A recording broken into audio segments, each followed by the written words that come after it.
The story would begin after the Tournament of Power ended, and as Universe 7 has been victorious, Goku and Vegeta would continue to train very hard to increase their powers and one day overcome all the gods of destruction and his angels. After a while, Goku was training on the planet of Kaiosama as in the old days. Perfect! This seems great to me. I have no doubt that I have become very powerful, but I can't reach Ultra Instinct again. But I'll definitely master it sooner or later. After a few hours, when Goku was already finished his training, the Saiyan would notice something strange since Vegeta's ki is rapidly decreasing. What the hell's going on? Why is Vegeta's ki declining extremely quickly? I'd better go check if everything's okay.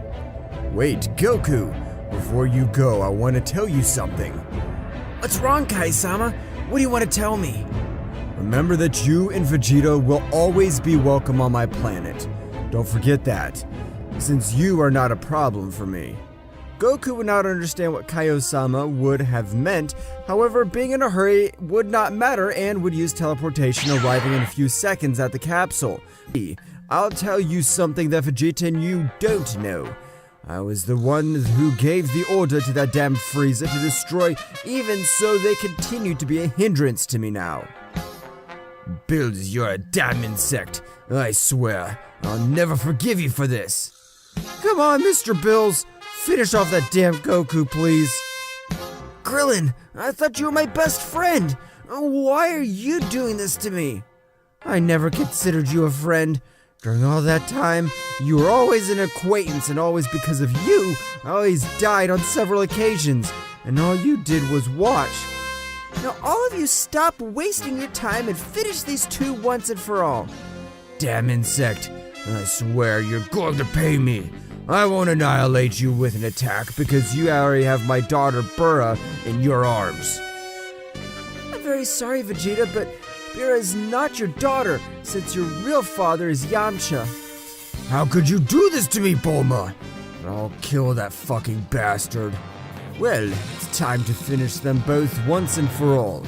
Bills would raise all his monstrous power, however, Goku would not be left behind doing exactly the same thing, that is, Goku would go to Super Saiyan Blue maximum power.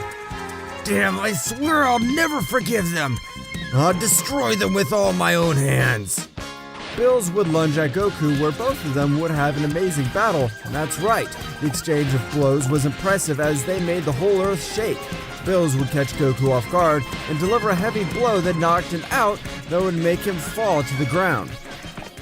However, this at an incredible speed would have returned it to his face. But at that moment, Gohan and others would pounce on Goku, and he would be having all the advantage, being millions of times more powerful than them, being able to put the Z Warriors in serious trouble. However, without holding back, Goku would have given each of them a few strong blows, leaving them all unconscious. All of you are worthless. You're simple insects that will never be able to against my power. Although Bills at extreme speed would have dealt with him a powerful blow that would knock him back a few meters. I'm still missing. Damn saying, don't you think you'll have the same luck with me, the most powerful god of the 12 universes?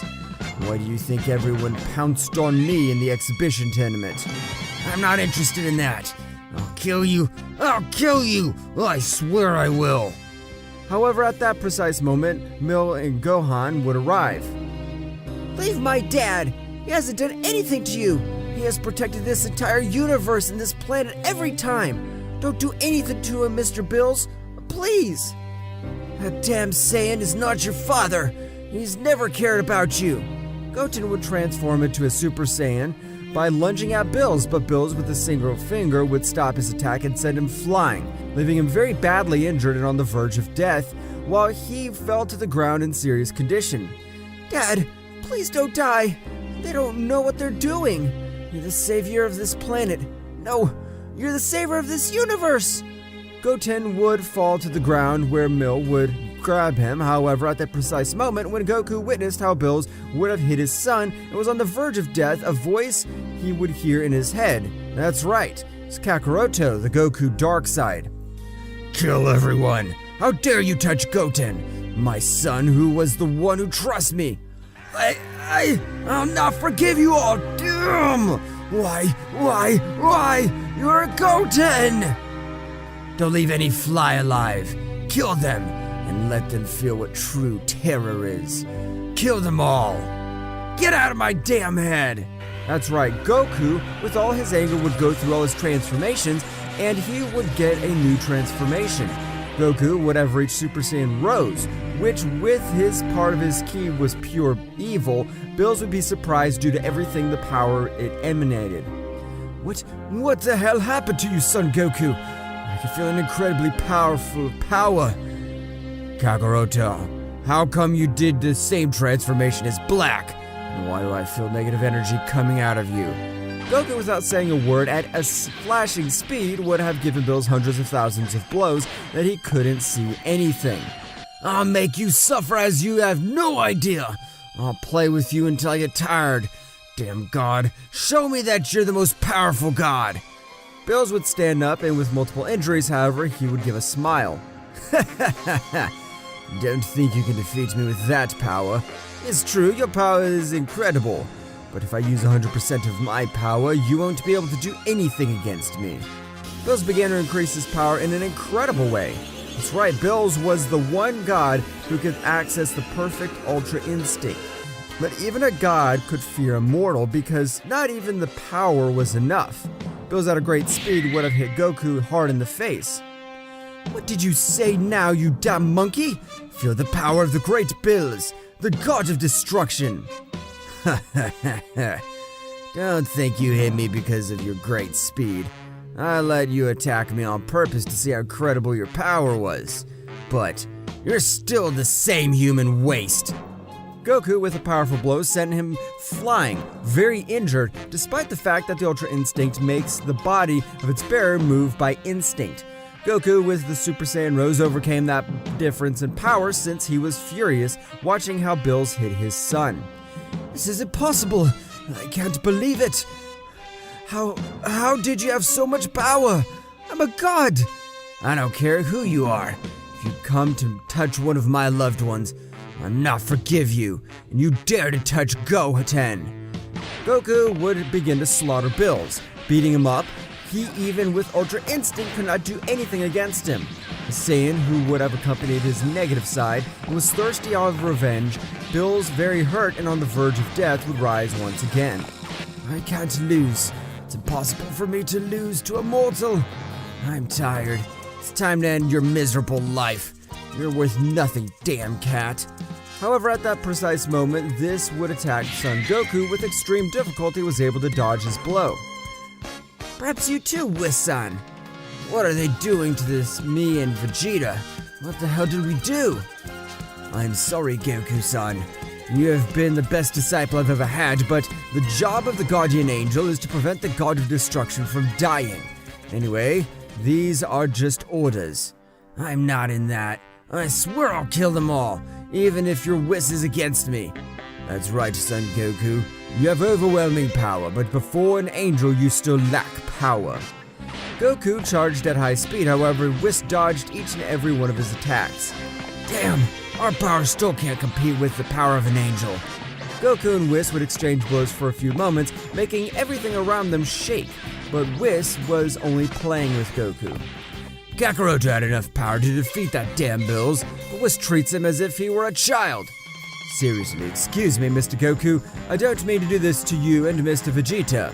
Whis would increase his power a little more and would give Goku a strong blow to his neck that would make him collapse and fall to the ground very badly injured. I don't know how I'll do it. Sooner or later, I'll come back and take revenge on all of you without exception. I'll exterminate you. Whis would knock out Goku and Vegeta, and he would return with Bouken-sha. So, what will we do with Goku and Vegeta? It would not be advisable to kill them, since someone could revive them, and that would be a big problem for us. You could witness the great power of Son Goku. I'm impressed by all the incredible power that Goku showed. I can't believe it, but you're right, I know. Let's lock them in the time room and create a seal so they can never get out. It's alright, Mr. Bills. That's what I'll do. Whis and Bills took both Saiyans and went to Kaiosama Temple, where they put Goku and Vegeta in the time room. When Whis came out with his immense power, he created a seal so powerful that no one would be able to come out unless the power exceeded that of an angel. Said seal was a special since not even with the Dragon Balls could make them come out. Whis and Beerus would leave planet Earth. That's right, they returned to their planet. Meanwhile, inside the time room, Vegeta and Goku would have already woken up. Damn it! The power of that damn Whis was incredible! But we'll find a way to get out of here and kill them all! I agree with you, Kakarot. That damn place will not be able to retain the power of the Saiyan warrior race. Goku and Vegeta were in the time room. That's right, they couldn't do anything to avoid being locked up in that place. Damn, Vegeta! What do we do? If we stay too long in this place, we'll die of old age. You're right, Kakarot. One way or another, we must get out of this damn place. I have an idea, Vegeta. If we raise all our power, we'll be able to create a portal to take us to the outside world. Finally, use the head, damn insect. Both Saiyans began to increase their power in an incredible way. They passed to the Super Saiyan Blue, and when observing that not even a small crack was formed, they were surprised. I'm not going to die in this damn place. I'll make all those bastards pay. Kaioken, increase 20 times! Goku's power shook the entire dimension of the void. However, it was not enough. Stop, Kakarot. It's useless. That damned Whis must use his power to seal this dimension, and no power less than his will be able to get out of this damn place. Meanwhile, outside the time room, everyone was celebrating the death of Goku and Vegeta, since they would think that the Saiyans would die of hunger or old age. Finally, Goku and Vegeta will not be a hindrance in our lives. That's right, they already had me tired. They just wanted to train. Meanwhile, on the planet of Bills, he was very thoughtful because Goku's power level in an incredible way, and even being the most powerful god of destruction was not able to face him. Mr. Bills, is something wrong? Why is he so thoughtful? Nothing, Whis. I just remembered the fight I had with Son Goku. The power he showed was overwhelming. That's right, Mr. Bills. I even forced myself to use 15% of all my power. Bills would continue to think about the matter. In the entire palace, there was a Daishankin who would say to himself, so Bills, the god of Universe 7, fulfilled the mission of exterminating the Saiyans, Goku and Vegeta. I'll have to tell the king of everything. After a few moments, Daishankin would come to the front and bow. Great kings of everything, your request was fulfilled. The key of the Saiyans of Universe 7 has disappeared from this world. I didn't want this to happen to my friend Goku. It's the best, believe me. That mortal only brings destruction everywhere he goes. Going back to the time room, Goku and Vegeta started training. Kakarot, we can't die in this place. And if it is to overcome the power of the damned Whis, we will. However, at the precise moment, Vegeta realized that Goku's body was given off an impressive dark ki. Kakarot, what's wrong with you? Are you okay? I'll kill them all! I'll give my damn life for you, and all you do is betray us! We will kill you! At that moment, Goku's hair would turn pink. That's right, Goku reached the transformation of Super Saiyan Rose for a few moments and would fall to the ground out of combat, as his body was not used to such power. What is happening to Kakarot? I can feel a very powerful evil ki within him. Vegeta would continue training to raise his power in an impressive way and be able to leave said dimension. However, at that precise moment, a voice would ring throughout the time room. Mr. Goku, Mr. Vegeta, it is me, Kami-sama. I'm sorry for everything they did to you, but I was waiting for nightfall so they wouldn't suspect anything. What's up, Bug? Kakarot's unconscious, so tell me. Mr. Vegeta, Mr. Whis even modified the time room. What here is a day in the time room is 10 years. What are you saying to me? Damn. But don't worry, I just gathered the 7 Dragon Balls, and with the help of Shenron, I asked him to give you eternal youth. I trust that you will find a way to get out of that place. Of course. Yes, damn insect. We'll leave this place and kill all those bastards. At that precise moment, Goku would regain consciousness. What happened? Why does my head hurt so much? However, at the moment, a voice would echo in his head. It is me, Son Goku, your evil part. The part that was sealed in you when you hit your head. What? Why are you awake until now? I always wanted to do it, but you had a pure heart which prevented me from even talking to you. Wow, I see. Tell me, what do you want? What even you want? I want revenge. A damn cat dared to hurt our son. If you and I get back together, we'll get back to form a single being. Our power will be so much that no one will be able to stop us. Form a single being? You don't live in me? I don't understand. No, Goku. When you hit each other, you and I formed different paths, and I kept 65% of all your power. That's why when I offered you a little of the power of Super Saiyan Rose, you were able to defeat Bills. And do you keep 65% of all my power? That's right, but even if we joined together, this would be much more powerful than a fusion. If we entered that form, we would have much more power to finish off that damn... No! I just want to take revenge on them. I don't want to destroy anything else. I feel that your power is absolute evil. Now get out of my head! Vegeta would turn back to look at Kakarot. What's wrong, Kakarot? Do you feel better? That's right, Vegeta. Don't worry. These began to train because much more powerful than a god of destruction, a guardian angel, and even the king of everything, they trained very hard. However, Goku's heart was filled with incredible evil every day. One day, Goku would take the initiative when he felt that his power did not increase as quickly as it did before. Kakaroto, are you there? I'm always there, son Goku. Don't forget I'm you, and you are me. If I accept a return to form a single being with you, what'll happen to me? You'll be much more colder, and your power will grow in an unreal way. Okay, Kakaroto. I agree to return to form a single being with you. Kakaroto, will you do it? Are you sure you are what you're doing? That's right, Vegeta. I'm not going to give those damn one more time. Meanwhile, outside of that place, approximately 15 days had already passed in which everything would happen normally. That's right, every day they forgot more about Son Goku, but Goten did not forget about his father. I don't know that my father will return. When he returns, I have to be as powerful as him. I don't want to disappoint him. Goten would start training alone to increase his power. On the other hand, on the planet of Bills and Whis were talking and walking. At that moment, a portal opened in the sky. That's right, it was Daishankin-sama. Great Daishankin-sama! To what do I owe the honor of your visit? I have come to make sure that both Saiyans are dead, as I have a very bad feeling about all this. Daishankin would say to himself, I hate mortals, but Zeno-sama does not. I do not understand what his sudden change has been, and I do not like this at all. I can even feel how a great negative energy overflows from the Zeno-sama of the future. Of course, Father, don't worry. He can investigate everything he wants. Goku and Vegeta, the most powerful mortals in Universe 7, have died. It's alright, Whis, I'll trust you.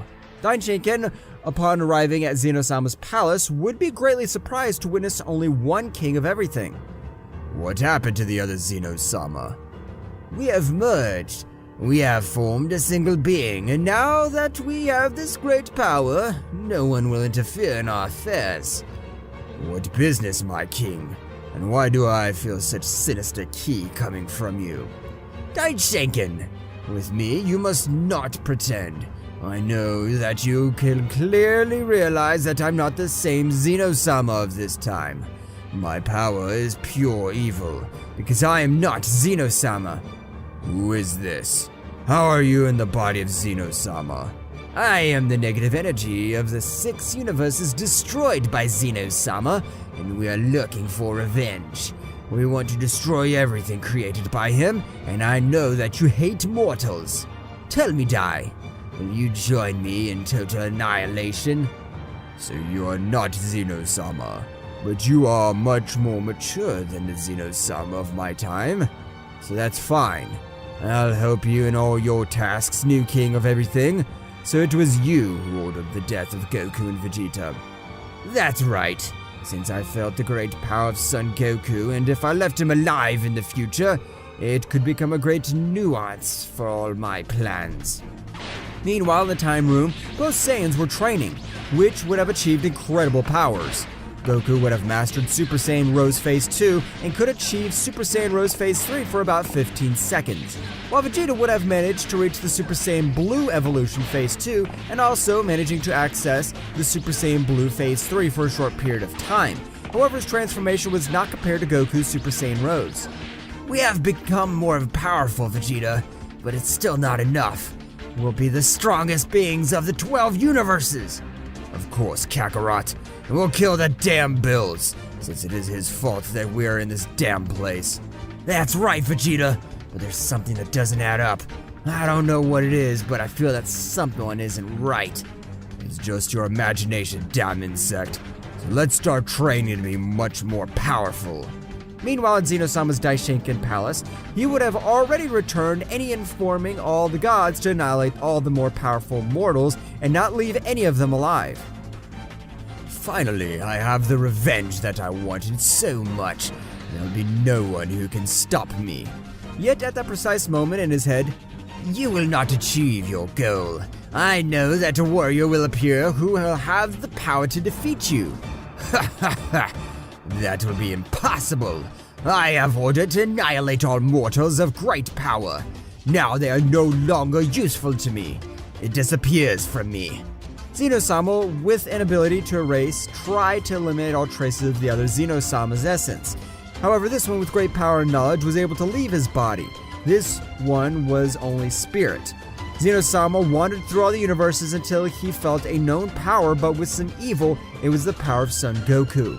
Meantime, in the time room, Goku began to raise his power in an impressive way, managing to open a tiny portal, through which a light at extra speed would enter. What the hell? What is this? Hello, friend Goku. It is me, Zeno-sama. There's no time for explanations, but you just have to know that my counterpart from the future is going to order the annihilation of all mortals of great power, and my spirit will merge with you. I trust you, Goku. So the one impossible for all this for that damn dwarf. I swear I'll kill him. At that precise moment, Goku began to increase his power in a supernatural way to the power of Zeno-sama, to be flowing through his power of Zeno-sama. That's right, Goku begins to increase his power in an incredible way and acquire a celestial divine form. His clothes would have changed to the clothes of the king of everything. Vegeta would be surprised by the power that Kakarot came off. Kakarot, are you okay? This power, it's incredible! Meanwhile, inside Goku's mind, friend Goku, the other Zenosama, I don't know what has happened to him, seems like a totally different person. But he has already begun with the total annihilation of all mortals. So that damn dwarf is responsible for everything. Don't worry, Zen-chan. I'll finish that damn thing and bring everything back to normal. I trust you, friend. I have given you all the power I had left. Going back to the time room, Goku would have reached a celestial divine form. He would have achieved the Super Saiyan Phase 3 Ultra Instinct. However, his power was absurdly incredible by combining the cells of a king of everything into Saiyan. Goku, unable to withstand all that power, fell to the ground untransformed and badly injured. A noticeable change was his clothes. They would have changed to a black similar to Black Goku. After a while, Goku would wake up, but even in his base state, his power was gigantic, being able to face a god of destruction. Kakarot, are you okay? Yes, Vegeta, but the one behind the Zenosama of the future, apparently, he has corrupted all the gods and angels. What the hell are you saying, Kakarot? How do you know that? And where did you release so much power from? Even your appearance changed to the outfit that Zenosama wore. That's right, Vegeta. Apparently someone lives in the body of Zenosama from the future and is controlling everything. And my power, the Zenosama of this time, granted it to me. To this end, all of this. But he also left something for you. Oh yes, the dwarf from the future is the cause of all this. What the hell are you talking about, Kakarot? What did the great Zenosama leave you? Receive this, Vegeta, and overcome your limits! Goku would have launched a highly compressed sphere of energy towards Vegeta, which would enter his body. At that precise moment, Vegeta began to increase his power in an absurdly incredible way. Vegeta would have reached the form of a true god, achieving the Ultra Ego maximum power. This power is amazing. I never thought I would go so far. Thanks, Zeno-sama. I won't waste any of your power, and I'll finish off all these damn...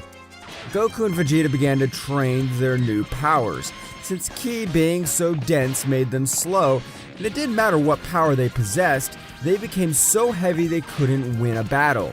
Meanwhile, in the King's Palace of Everything, there was a very thoughtful Zeno-sama. Daishankin, come immediately.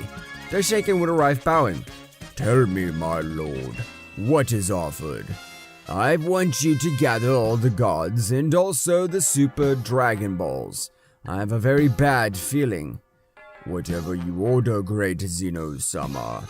Daishankin would leave the King's Palace of Everything. Firstly, he gathered the 7 Super Dragon Balls, and secondly, he informed each god that they must go to the King's Palace of Everything for an emergency meeting. After a while, all the gods arrived at the King's Palace. I'm glad that you all are in this place. What I have to tell you is that a danger is approaching. So train, and with the help of your angels, train even in other dimensions. Something is going to happen and we must be prepared. As you order, great Zeno-sama. Just as they listen to the great king of everything, all the gods must have a high level of power, since even I am going to undergo a difficult training. Even you, great Daishankin? Yes, god of Universe 7 Beerus, since I also have a very bad feeling. Oh, by the way, I'll test his powers myself. If they do not have enough power, I will exterminate them. All the gods were shocked and a little afraid to hear the words of the great priest. That's all. Now you can go back to your respective universes. Everyone can come back, except Beerus. I need to talk to you. As all the gods left, Daishankin would put on a serious look. Beerus, I trust you too much. You are the most powerful god amongst the 12 gods. Even your power suppresses most of the angels. That's why your guardian angel is Whis, the most powerful angel among all. I hope you raise your power up in incredible ways, since I feel that the cause of this will be the Saiyan son Goku. That's impossible, since I just take care of those damn Saiyans myself. I don't know. I hope it's just the king's imagination and mine. But that's why we've gathered the Super Dragon Balls. Get out of there, great Zama, and fulfill my wish! A great dragon would appear, and throughout that universe, that's right, the god of dragons would have made his appearance. Tell me, what is your wish? Great god Zarma, as your being that you can fulfill any wish, what will happen to this entire megaverse in the next 12 months? Can you let us watch? This wish is very easy to fulfill. In approximately 12 months, no one will be left alive. Because an extremely powerful being will destroy every god, angel, and including the great priest and the king of everything, Zeno-sama. Beerus and Whis were surprised by what the great god Zarma said. Zarma, at that moment, with his great power, made them observe.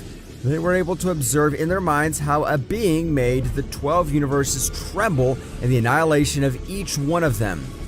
I have fulfilled your wish. Now I am retiring. The Super Dragon Balls dispersed through the universes 6 and 7 again. Now you know what is my concern, or not, God of the Universe 7 Beerus. I understand, great priest. I don't know. One way or another, we will become very strong and change all that destiny. Knees would leave the kingdom altogether. However, Beerus was very thoughtful. He would be very nervous about what was going to happen. He would say, I'm sure that Goku and Vegeta must have died of hunger or old age. This can't be real. Look at him very thoughtfully, great Beerus-sama. Is something wrong? Hey, Whis. Is there a way someone can get out of your eternal seal? Until today, that has been impossible, but if you, like we, can go out, since as I put the seal, I can enter and leave without any problem. That's right, Whis. That would leave me much calmer, but we'll still train. Meanwhile on Earth, a few months have already passed in which nothing new would have happened. However, one moment to another, a strong power is felt. It was the great Emperor Evil Frieza. The Warriors Z were to face them. However, they were not able to achieve anything since Frieza would have trained since the end of the Tournament of Power. Where is Goku? I want to fight that dumb monkey. Everyone would remain silent. However, Goten would reach the battlefield, transforming into Super Saiyan Blue, leaving everyone surprised. But the most surprised was Gohan. Goten, how did you get that transformation? I haven't seen you in so long. That's none of your damn business. Goten and the Emperor of Evil Frieza began with a great battle. However, the clear difference was noticeable since Frieza was only in his final form. You are the youngest son of Son Goku. Tell me, what happened to your father? Those damn who called themselves his friends have betrayed him along with Mr. Vegeta. Frieza would give him a strong blow, leaving him out of combat. Ho ho ho! So it's your fault that Goku's not in this place. Now there's no one to face me. I'll destroy this planet. Those damned are no longer on this planet. And even so, they cause us problems because of them. We're going to die. However, at that precise moment, Beerus and Whis would arrive, stopping Frieza. Do you want me to destroy you? You don't compare to my power. A few months ago or years ago, those words would have scared me. But now I have the power to defeat you, Beerus. Furious Beerus launched into the attack, but at that moment, Frieza passed into his golden state, and with a powerful blow, he knocked the god to the ground. But what the hell? How could you hit me? I told you. Now I am much more powerful than you. Beerus, very furious, would launch the attack. Frieza just dodged each of his blows without much effort. Now I will give you back all the humiliations you did to me so many years. Frieza began to slaughter Beerus in an incredible way, leaving him on the brink of death. Frieza would become stronger than Beerus next time. I have not mercy on any of you. Frieza would leave the planet Earth, but he also felt strange. One of his soldiers, realizing this, would tell him, Big Frieza, are you okay? I never thought that Son Goku would be my motivation for even I, a prodigy, to train. Don't bother me again. Take care of this whole universe while I return. That's right, Frieza began a hibernation since no one was a match for his great power. I hope to see you again soon, dumb monkey, and have that great battle.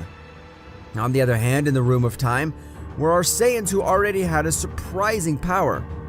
I think it's time to leave this place. That's right, damn insect. Let's show those worms who's the true king. These began to increase their power and managed to open multiple space-time cracks. However, before leaving, they felt an immense power from one of the many dimensions. Who is this amazing power? Those are the powers of the supreme gods. The gods that not even a king can control at all. What? Are there gods more powerful than the king of everything? That's right, and they are called the supreme gods. This sounds very interesting, and it'll be a great help of our training. Both Saiyans would enter the portal, appearing in space. However, the power of the king of everything, they could breathe without any problem.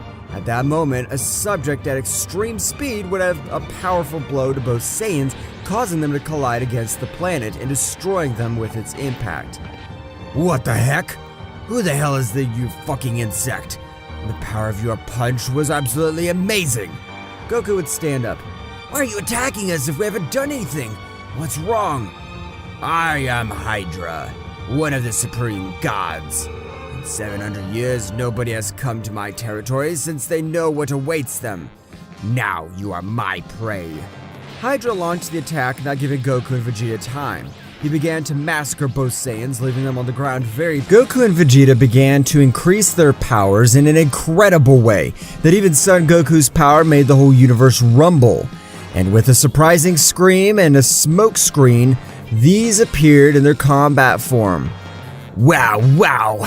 I can see that they have great fighting power, but not even with that power will they be able to defeat me. I'm the 5th most powerful supreme god among the 12. With their powers, they will not even be able to touch me. I would not trust that much. We are mortals who have reached a great power that of a god, and we are even above the angels. Don't make me laugh. Not even the useless king can beat us at all, and they think that only you, some Saiyans, will be able to beat us, the supreme gods. What a good joke. However, at that moment, Vegeta, at an extreme speed, would have thrown a powerful blow at the god. With the extreme difficulty, the god was able to dodge. Haha, you damn insect. Apparently you're not so amazing after all. From what I could tell, was that with great difficulty you managed to dodge my attack. That damned one almost managed to reach me with his power. But what the hell is happening here? I can't feel a great power coming from these. However, with his attack, he almost managed to hurt me. Go, Vegeta! I can see that you began to dominate all that dense ki. How can I not master this damn ki? If I am the great Vegeta! Don't think so, damn Saiyan, just for having been a little bit from hitting me. Without warning, the god received a furtive blow from the Prince of the Saiyans, which made him kneel in pain. What do you say now, you damn insect? Hydra furiously tried to stand up. However, Vegeta's leg would put on her head, making him kiss the floor. That's right, the Prince of the Saiyans was demonstrating his overwhelming power and authority.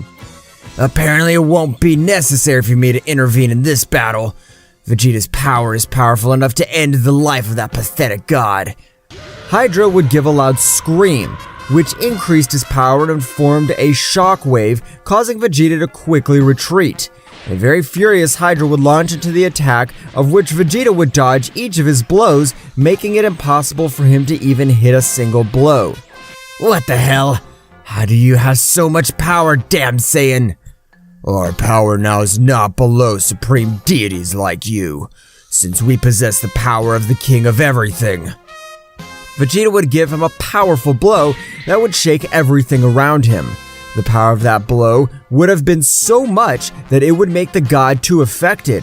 Meanwhile, in another place of that megaverse, the most powerful god of the 12 supreme gods was found. Ha ha ha! So 2 Saiyans have the power of a king of everything.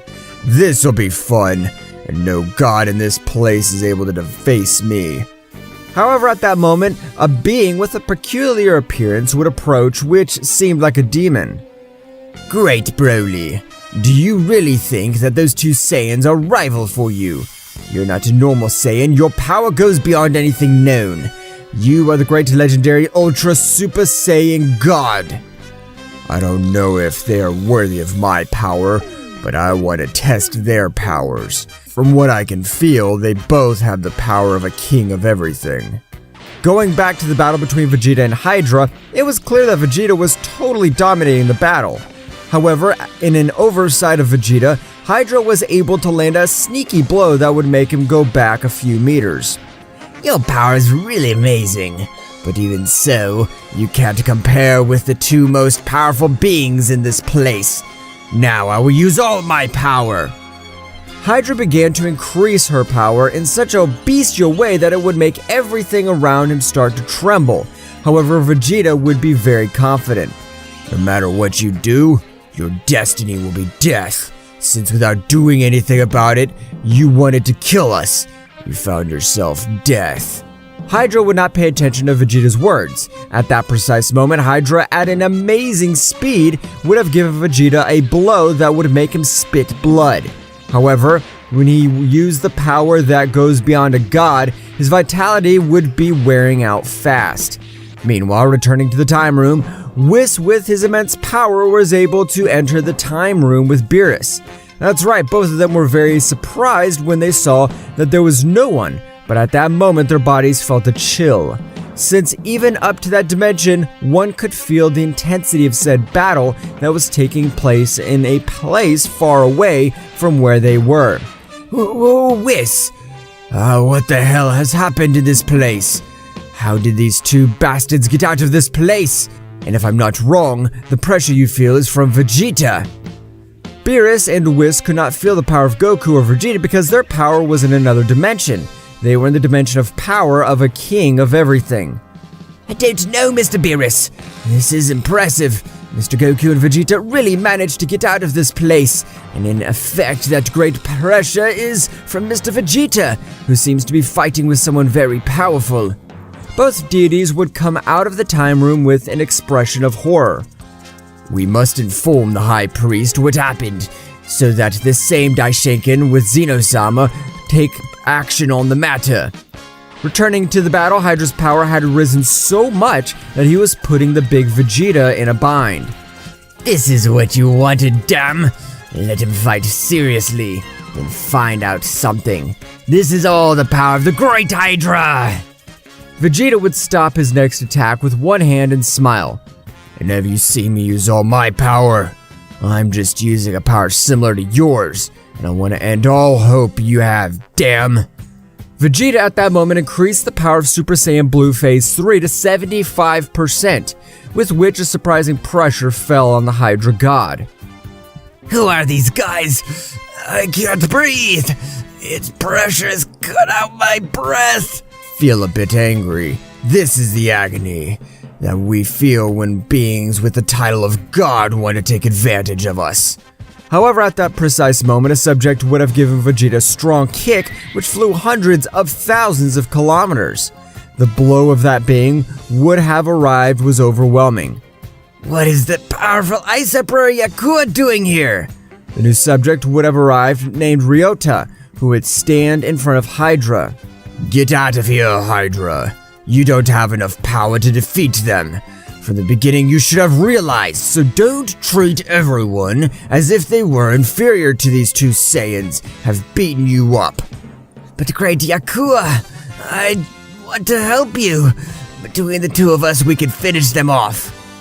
Go away. Obey. Hydra would leave the place in very bad conditions. Damn, they were going to pay me. I won't let them get away with it. I'll tear them to pieces, damn worms. Vegeta would come out of the rubble a bit confused due to the powerful blow almost knocking him out. So another damn has come to seek his death, but at least it seems that you're much more powerful than the other worm. I apologize on behalf of my partner. If you're going to stay in this multiverse, you could do it, but don't forget that we're all beings of great power. Yakuza turned his back on Vegeta and was about to leave. Damn! Who do you think you are? I have not given my approval for you to leave. I will make you suffer the worst possible way! Vegeta launched into the attack at that precise moment. Yakuza formed an ice sword with which he hit the Great Prince of the Saiyans hard, leaving him very badly injured. I don't want to have a battle with you, Saiyan. Our power is as distant as heaven and earth. And like all the supreme gods, the three most powerful have such great power that we are able to face 100 supreme gods or more and defeat them without any difficulty. Do you know? I don't care if you're the most powerful supreme god or if you're able to face 100 of them. You can't with me. I warned you, Saiyan. I didn't want to end like this. Yakuza, from one moment to another, he began to beat Vegeta, that even he couldn't see anything. Even I find it difficult to follow the speed of that god. What kind of power does he have? Eternal Ice Prison! Supreme 9 Pillars! A large ice barrier was present, with which would keep Vegeta inside. Lowering the temperature to extreme levels, Vegeta would hit the prison. However, the 9 pillars made all his attacks return to the wearer with double energy. Damn. Why is it so powerful? But I do not lose. I'll show you all my power. That's right, Vegeta began to increase all his power. Vegeta would have gone to his new transformation called Ultra Ego. Vegeta's hair would turn purple, characterized by the aura of the gods of destruction. This damn barrier would not be able to contain my great power. Vegeta cracked the barrier with a powerful blow. Apparently, this being has great power. Even my barrier, with which I use 20% of my power, has managed to crack it. Apparently that guy forced Vegeta to use all his power. This is incredible. I didn't think that the being that wasn't Zeno-sama would force him to go so far. Vegeta continued to attack the barrier, and over time, Vegeta managed to completely destroy it. I must congratulate you. No one would have managed to get out of my barrier of 9 supreme pillars. For that small feat, I will take you a little seriously. A little?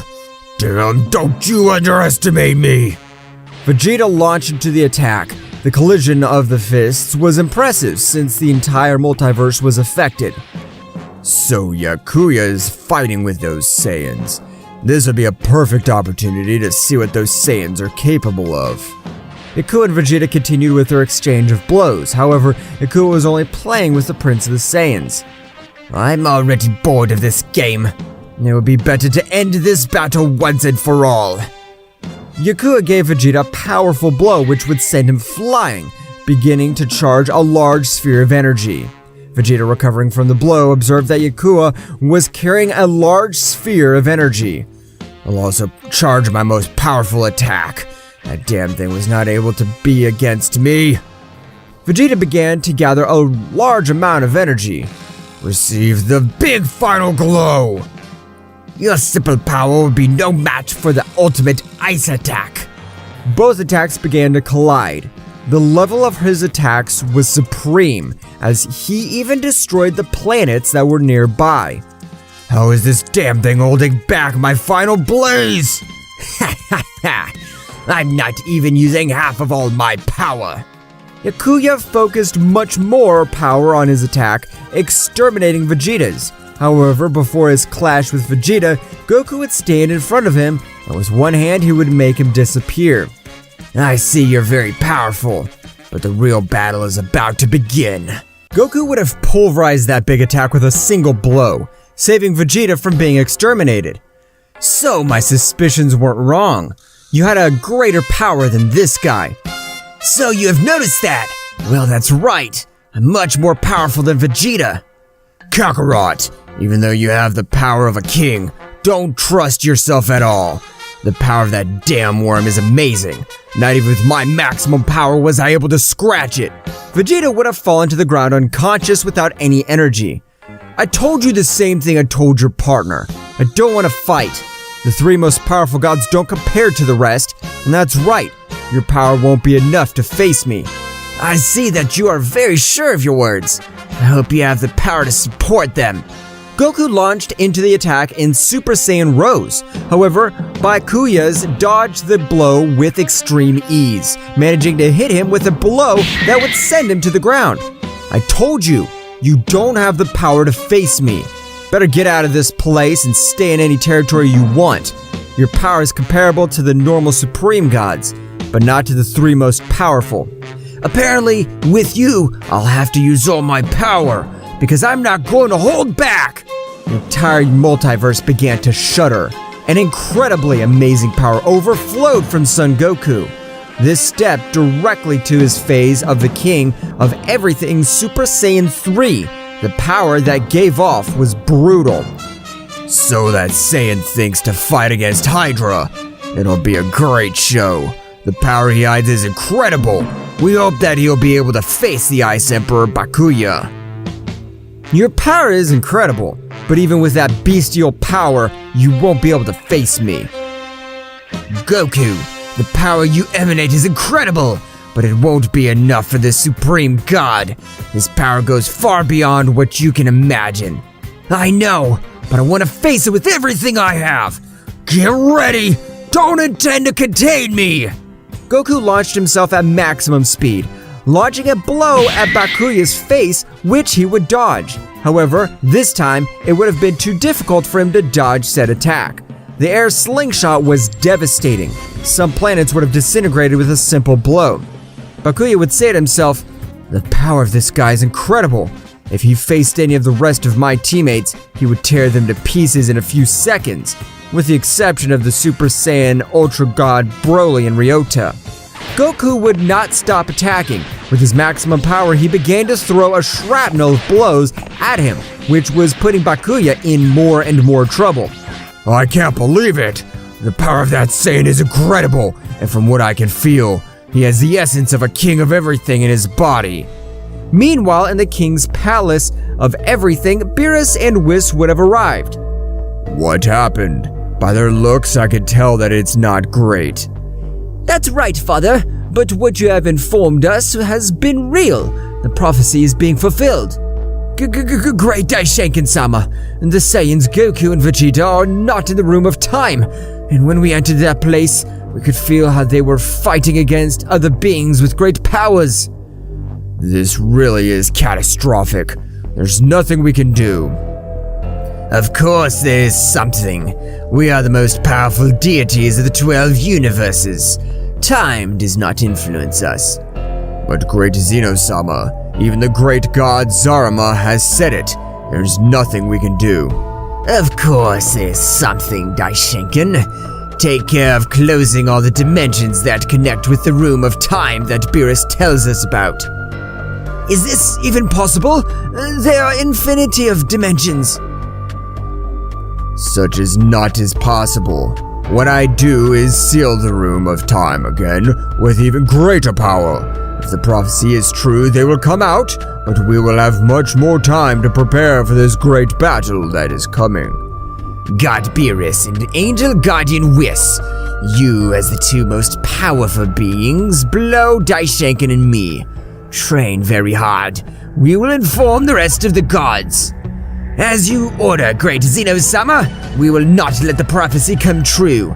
Whis and Beerus would leave this place. They would return to their planet, where Beerus, being a prodigy, would never have trained. By training this achievement, breaking all his limiters, something similar was happening in each of the universes. Returning to the battlefield, they would continue fighting, since the time difference was somewhat brutal, while outside a few days would have elapsed. In said universe, they had only been fighting for 14 minutes. I can realize that your power is abysmal. Not even with the power of a king can I completely defeat you. Power of a king of everything? Did you murder the king of everything of your megaverse? Damn Saiyan! I thought you were good-hearted! Byakuya began to attack with much more power, causing even Goku to find himself in trouble. Get this! Ultimate Ice Element Prison, die! Byakuya would have used his elemental prison, which at the moment of any warrior being inside, the same ice made his body freeze, and any energy attack or blow was returned to its carrier. Goku realized this when he hit to achieve get out of said prison and his arm destroyed. What the hell is this? This subject is going to kill me! However, a voice inside him would rumble, saying, "Hit this place. This barrier isn't so surprising after all." Who are you? And how are you inside of me? Goku would not have received an answer. However, he would listen, hitting her where the guy would have told him. That's right, Goku was able to get out of that place, and with the power of the King of Everything, he was able to restore his arm. How was it possible that you got out of my elemental prison? That doesn't interest you, damn. Now I'll make you pay for almost murdering me! Goku launched into the attack with 100% of his power, giving Byakuya more problems. However, he was still able to keep up with him. I want to have that Saiyan in front of me. I'll have to test his powers myself. Daiku, bring me that subject immediately. I don't care what method you use. I want to have him before me. As you order, my lord. Both warriors would have been very even. However, Byakuya at that very moment was taking the advantage of the battle. You turned out to be a great opponent, but let's see if you can handle this. Body resist the power of the King of Everything with the power of Kaioken! Double Kaioken! No, Goku! The power you're using cannot be supported by your body! You can use it for a maximum of 15 seconds! Regardless of what Zenosama said, Goku would use this technique. When he activated it, he would feel how all his bones were breaking. However, he wouldn't care. All my power goes into this blow! Great Eliminator! Blow of the King of Everything!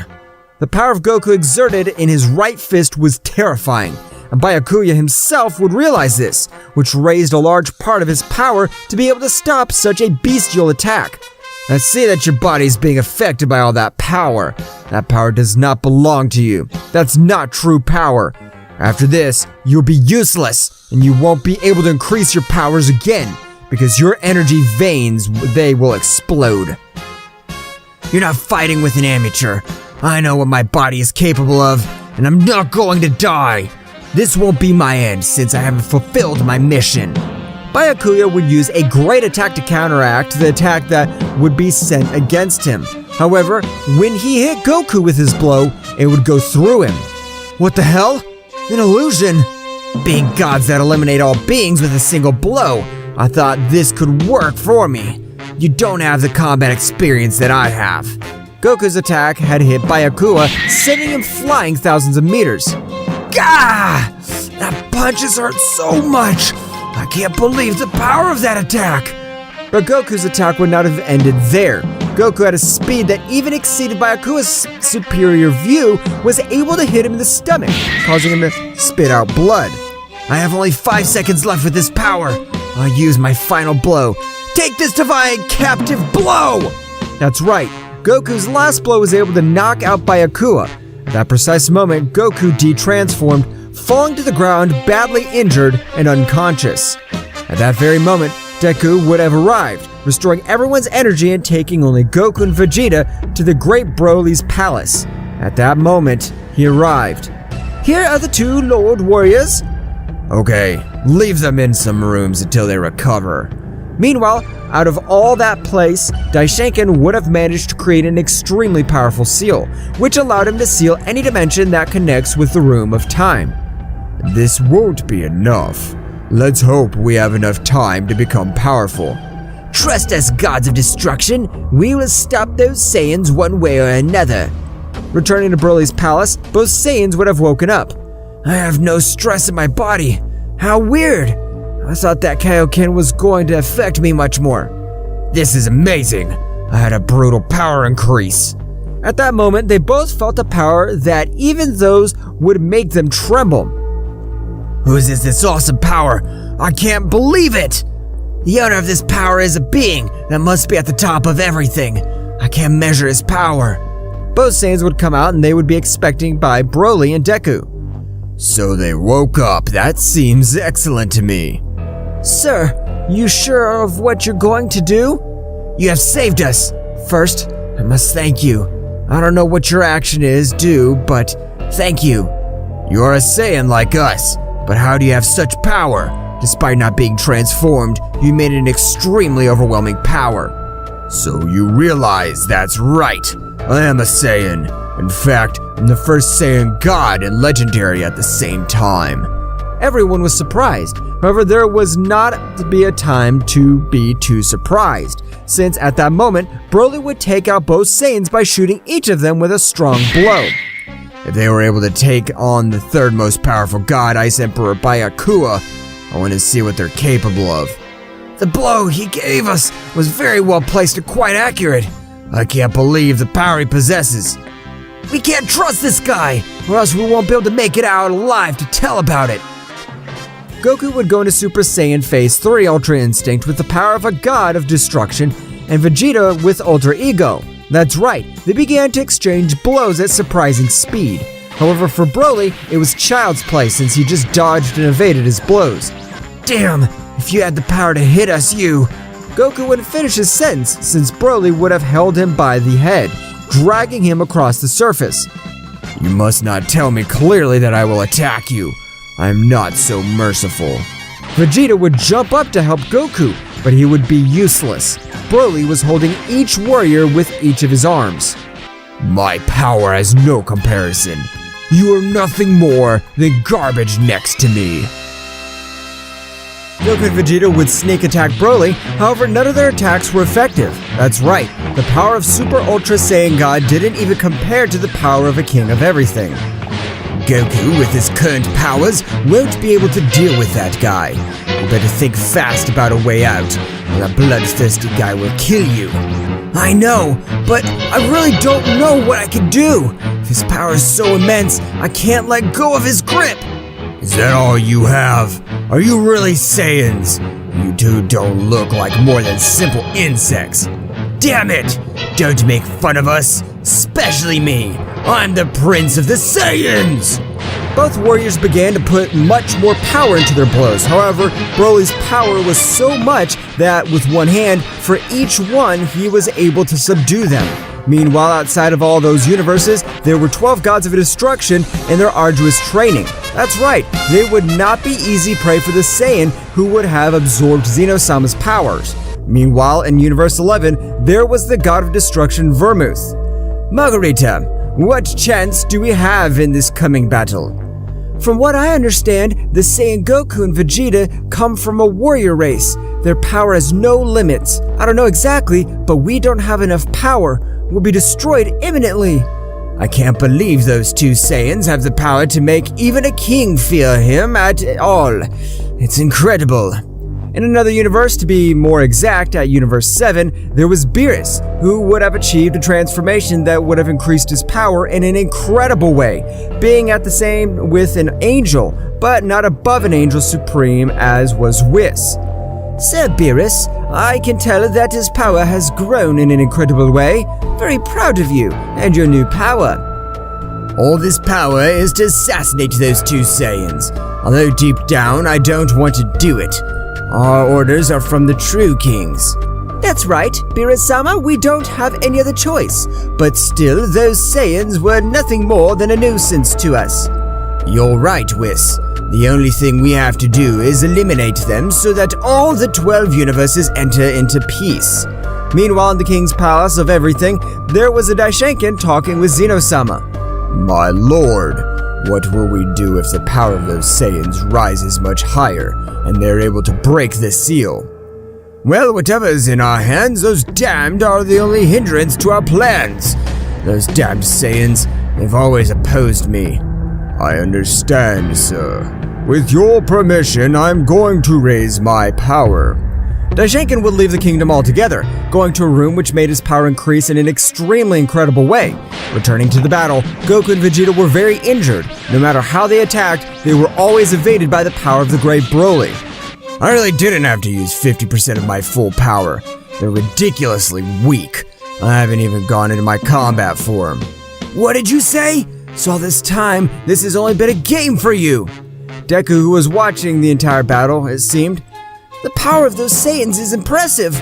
Being able to eliminate most of the supreme gods with the exception of the three most powerful, Broly's being the strongest, he's treating them like children. In another place, there was Hydra that had already covered all her energies. Damn, those bastards will pay me. They won't get away with it. I'll kill them. At that precise moment, a new supreme god will arrive. What are you supposed to do here, Ryota? I could feel the great battle you had against those Saiyan gods. Do you come to make fun of me? Of course not. What I come to offer you is an alliance, since like Broly, those two guys are Saiyans. We cannot allow new Saiyan gods to appear wanting to dominate everything. But what are you saying? Do you want to face the great god Broly-sama? With just one of his blows, he's capable of tearing it to pieces. I know, but before facing him, we must drink the blood of the ancient supreme god of death. With this power, we will be invincible warriors, being able to defeat whoever stands in front of us. Ancient supreme god of death? I've never heard of him. Who is he? It's a legend from millions of years ago, who was the one who ruled this entire dimension. And a warrior named Yamoshi was able to exterminate him. But what I found out now is that he was not able to exterminate him without sacrificing something. He lost life that day. How the hell do you want us to bring to life a being that we don't know if he exists? He existed, since I have his essence in my possession. Ryuk opened a portal, leaving the terrible essence which was known as the Essence of Slaughter. What the hell is that, Ryota? The power it gives off is incomprehensible. We'll die if we try to master such power. No, Hydra. If we drink the blood of the ancient supreme god, we'll be able to master this power. After a few moments, Ryota was able to convince Hydra. That's right, both gods went out throughout the great universe in search of the blood of the first god of death. At that precise moment, they felt like giant powers were colliding with each other. Damn, that's the power of the great Broly, and he's fighting with those damn Saiyans. Exactly, Hydra. Those three unite, they would be able to end everything that exists in this dimension and the dimension of the normal gods. Both of them, much more determined than before, began to search for the blood of the ancient god of death until they could find it. That's right, when they found it, a silhouette appeared on her forehead. Those who have found a little of my blood, drink it, and you will receive great power. But in exchange, you will have to bring me to life. I always knew that I would meet you again, Father. So you are Ryuk. From what I see, you have done my will. Now do it. Drink my blood, so they will end all that damn Saiyan race. What do you mean, Father? What does this mean, Ryota? Everything I've told you is true, but omit the part where the old god of death was my father. That's why I'm the second most powerful god, and Broly? Broly is the son of the legendary Yamoshi. What the hell did you just say? How is that possible? Millions of years ago, my father named Akinai Heleng was the ruler of everything. That's right, my powerful father has no rival, until one day a powerful warrior came to confront him. He called himself Yamoshi, the father of the Saiyans. Their battle was legendary. It lasted a few days, both almost unlimited powers, but that damn Saiyan increased his power much more while the battle was going on. That's right, he no longer had any more power. He decided to detonate to take my father along with the... I can't believe it! But why did two subjects with such great powers face each other? At that moment, lightning would strike the ground, and the sky would become thunderous. You will drink my blood, or not, pathetic god. I'm sorry, sir, of course. And these are also fed up with all these damn Saiyans. Both warriors drank the blood of the ancient god of death. However, at that moment, Hydra would feel something strange in his being. What's happening to me? I'm sorry, Hydra. It's not personal. You're just collateral damage, but I'll do your will. We'll finish off one of those Saiyans. At that moment, a great explosion was present. However, all the power of the supreme god Hydra would have been absorbed by said source. Just a little more and I'll wake up completely. Returning to the battlefield, both Saiyans were not able to fight as a team to face said Saiyan. Taioken! Goku would leave Broly without vision for a few moments. At that precise moment, he would take Vegeta and teleport to another place. What are you doing, Kakarot? No matter how much we hide our ki, that guy will find us and tear us apart. I can't believe all his power. We'll not allow it. We'll use the fusion. I still keep that Potra of that Supreme Kaioshin gave us. I'm not given to merge with you, damn insect. Damn it, Vegeta! It's the only way that we have against that monster, since we have not even fighted together with it. Are you sure, Kakarot, that if we merge, we'll be able to defeat him? I'm not sure about this. What I'm sure about is that if we obtain a power we've never seen before. What they didn't know was that Broly was only testing them, but he wasn't being friendly at all. So they thought he wanted to kill them, and at that moment he found them. They have no escape. It'll be their end. Take this damn... Broly would have changed to a large sphere of ki, with the intention that these, due to the desperation of dying, increase his powers more. Throw it at me quickly, insect! Goku would throw the Potra appended at him. Now, yes! We'll be able to eliminate this dam! Both warriors came together, giving birth to the powerful Vegeta. At that moment, all the universes of said dimension trembled, making the gods feel such terrible power. What the hell? This power is perhaps that of two Saiyans! I can't believe it! In all the universes, they were commons, similar to that of the Ice Emperor Byakuya. What the hell is going on? I feel the ki of a completely powerful being near those Saiyans. Not even their power outshines them. Who is it? His power doesn't lose against mine. Vegeta would touch the great sphere of power with his hands, starting to run with this. What? I can't believe it! At that moment, Vegeta would kick him, throwing him off the planet from which they were fighting. Broly would observe a new warrior. They would not observe Goku or Vegeta. Who are you? And what did you do with the two Saiyans? Kakaroto and Vegeta decided to form a single being. I'm the fusion of both, and the name is Vegito. The power of those two was so great that their union would form a warrior of such power. I can't believe it. However, a powerful blow would take Broly out of his thoughts. Vegeta began to attack without warning. Broly, having now raised his power, was in a few troubles. Damn it. This bastard's putting pressure on me in an incredible way. I can't believe it. Take this cursed feeling of power of a Saiyan King! Eliminator attack of the Great Vegito! Vegeta would have loaded a large sphere in his hands with the energy of the King of Everything. Said attack was capable of eliminating a being much more powerful than him. Deku was watching this entire battle would be surprised. Mister, dodge that attack! I can feel the power of a King of Everything in that incredible technique! However, he wouldn't have given him time. The attack hit him squarely. The veins of Broly's body were popping. It was obvious that he was making an effort. I realize you're a worthy opponent, but how about this? Broly would raise a large part of his power, managing to stop little by little. I can't believe what I'm seeing. He's stopping a king's attack completely with his hands. Broly would send the attack flying. With a loud shout, it began to increase his power in an overwhelming way.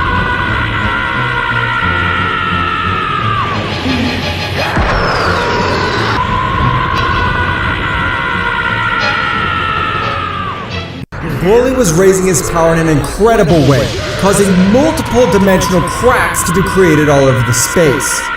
It's amazing how the power of the Supreme God, even with the fusion, I'm not sure I could beat it. Broly would have finished raising his power. His hair would have turned silver. Broly had gone into combat form, with which he was able to face all the Supreme Gods except the second and third, since these had a similar power. Who the hell are you? What have you done with the Saiyans I was fighting with? So you didn't notice? Well, I'm the fusion of both Saiyans. I'm Vegito, and this is Vegito Ultra Instinct!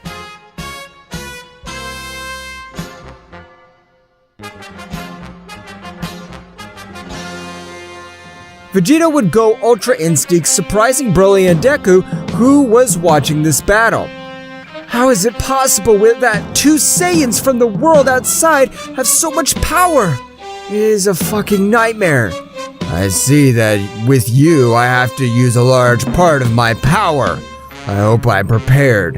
Broly, having gone into combat form, he was confident. Meanwhile, outside that dimension, where all the gods with his rigorous training, in Universe 11 was the Destroyer God Vermouth training together with his angel Margarita.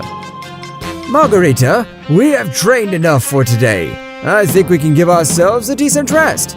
Of course not, Mr. Vermouth. The existence of the 12 universes is at stake.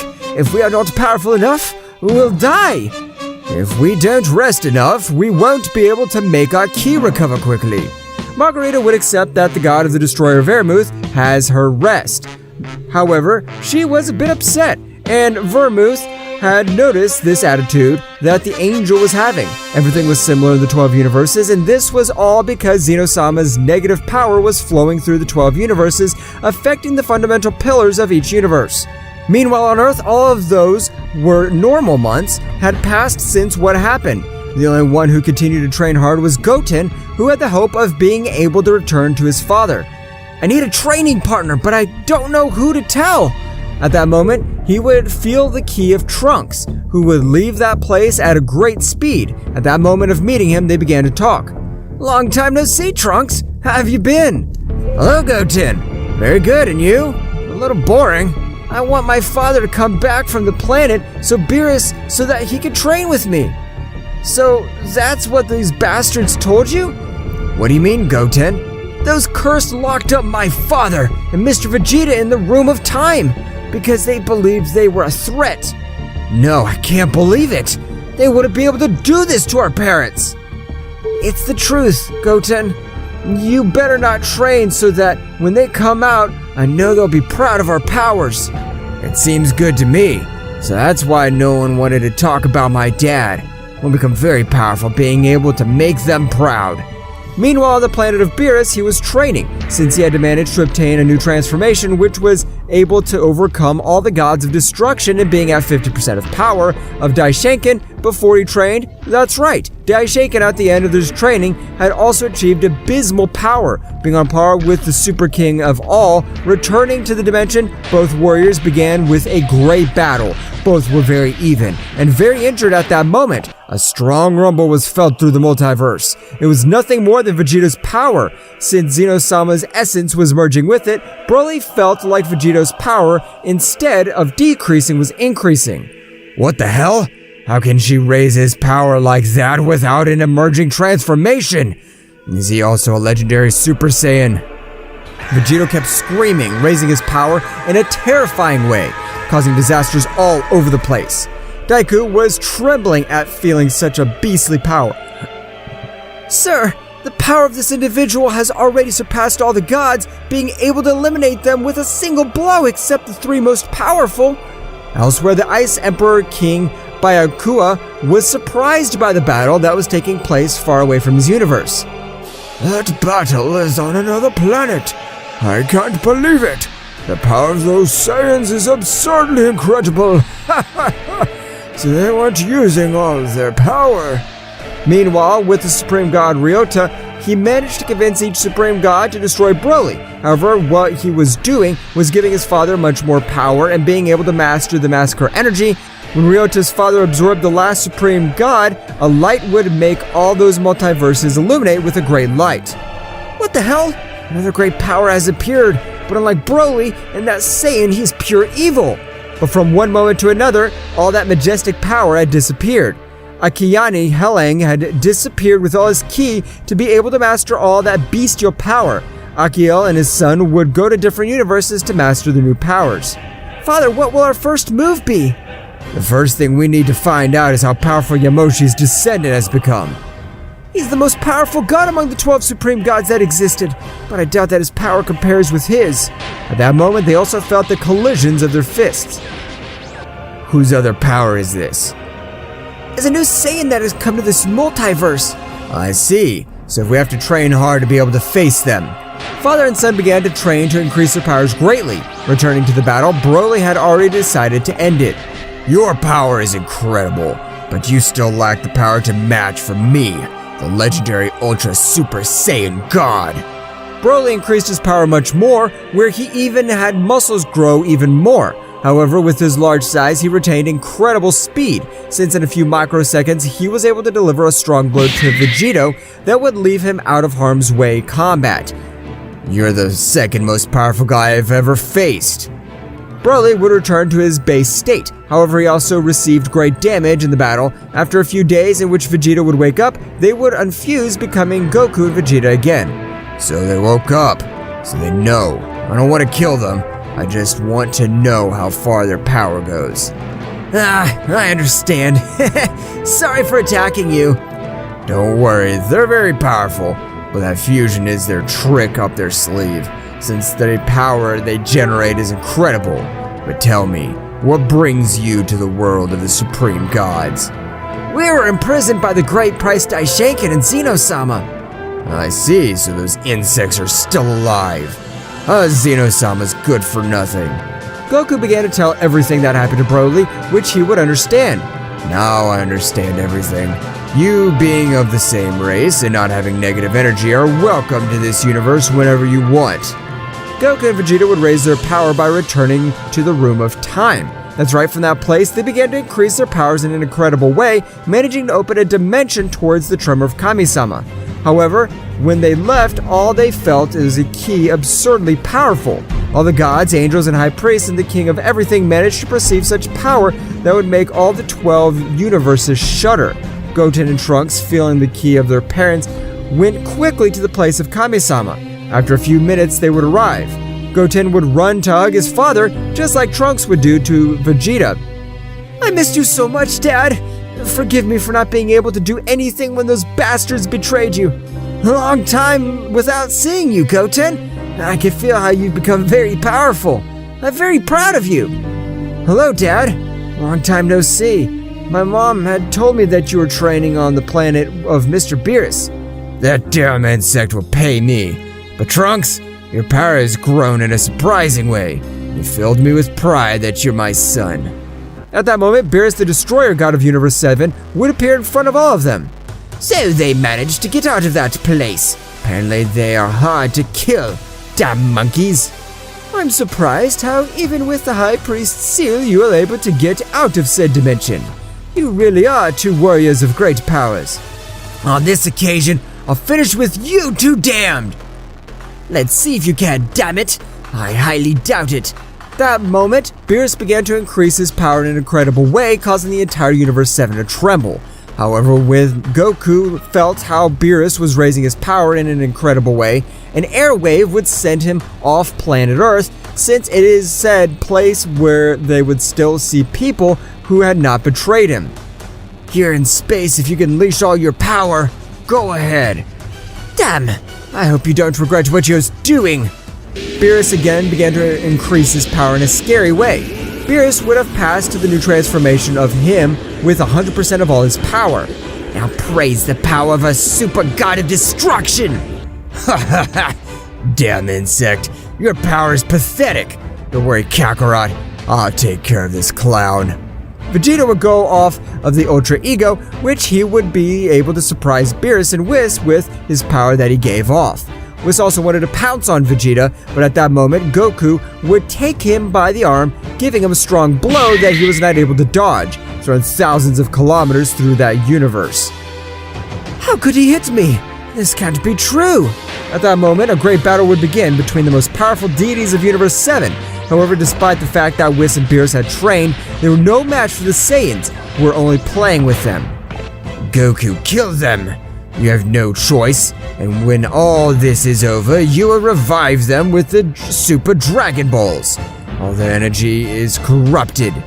Currently, there's nothing that can be done. I understand, Zen-chan. I'm sorry, Whis-san. Was the best teacher I could have, but now everything ends. Divine Punisher! Goku would launch a tiny sphere of ki, which would cause Whis to disintegrate, leaving no trace of it. Beerus would be surprised to witness how Son Goku had ended Whis' life without any effort. How could a mortal end the life of a guardian angel? This is amazing. I can't believe it! However, at that moment, a voice would echo from his back. This is also your end, Beerus. If you never intended to kill us, we'll revive you with the Super Dragon Balls. But if your intention was always to kill us, you'll stay in the other world forever. At that moment, the Daishankin would arrive along with 11 remaining gods of destruction, where everyone was surprised to realize that Beerus, the most powerful god of all, had been easily defeated. At that precise moment, the Daishankin began to raise all his power in a way of bestial, since he was going to fight seriously from the beginning.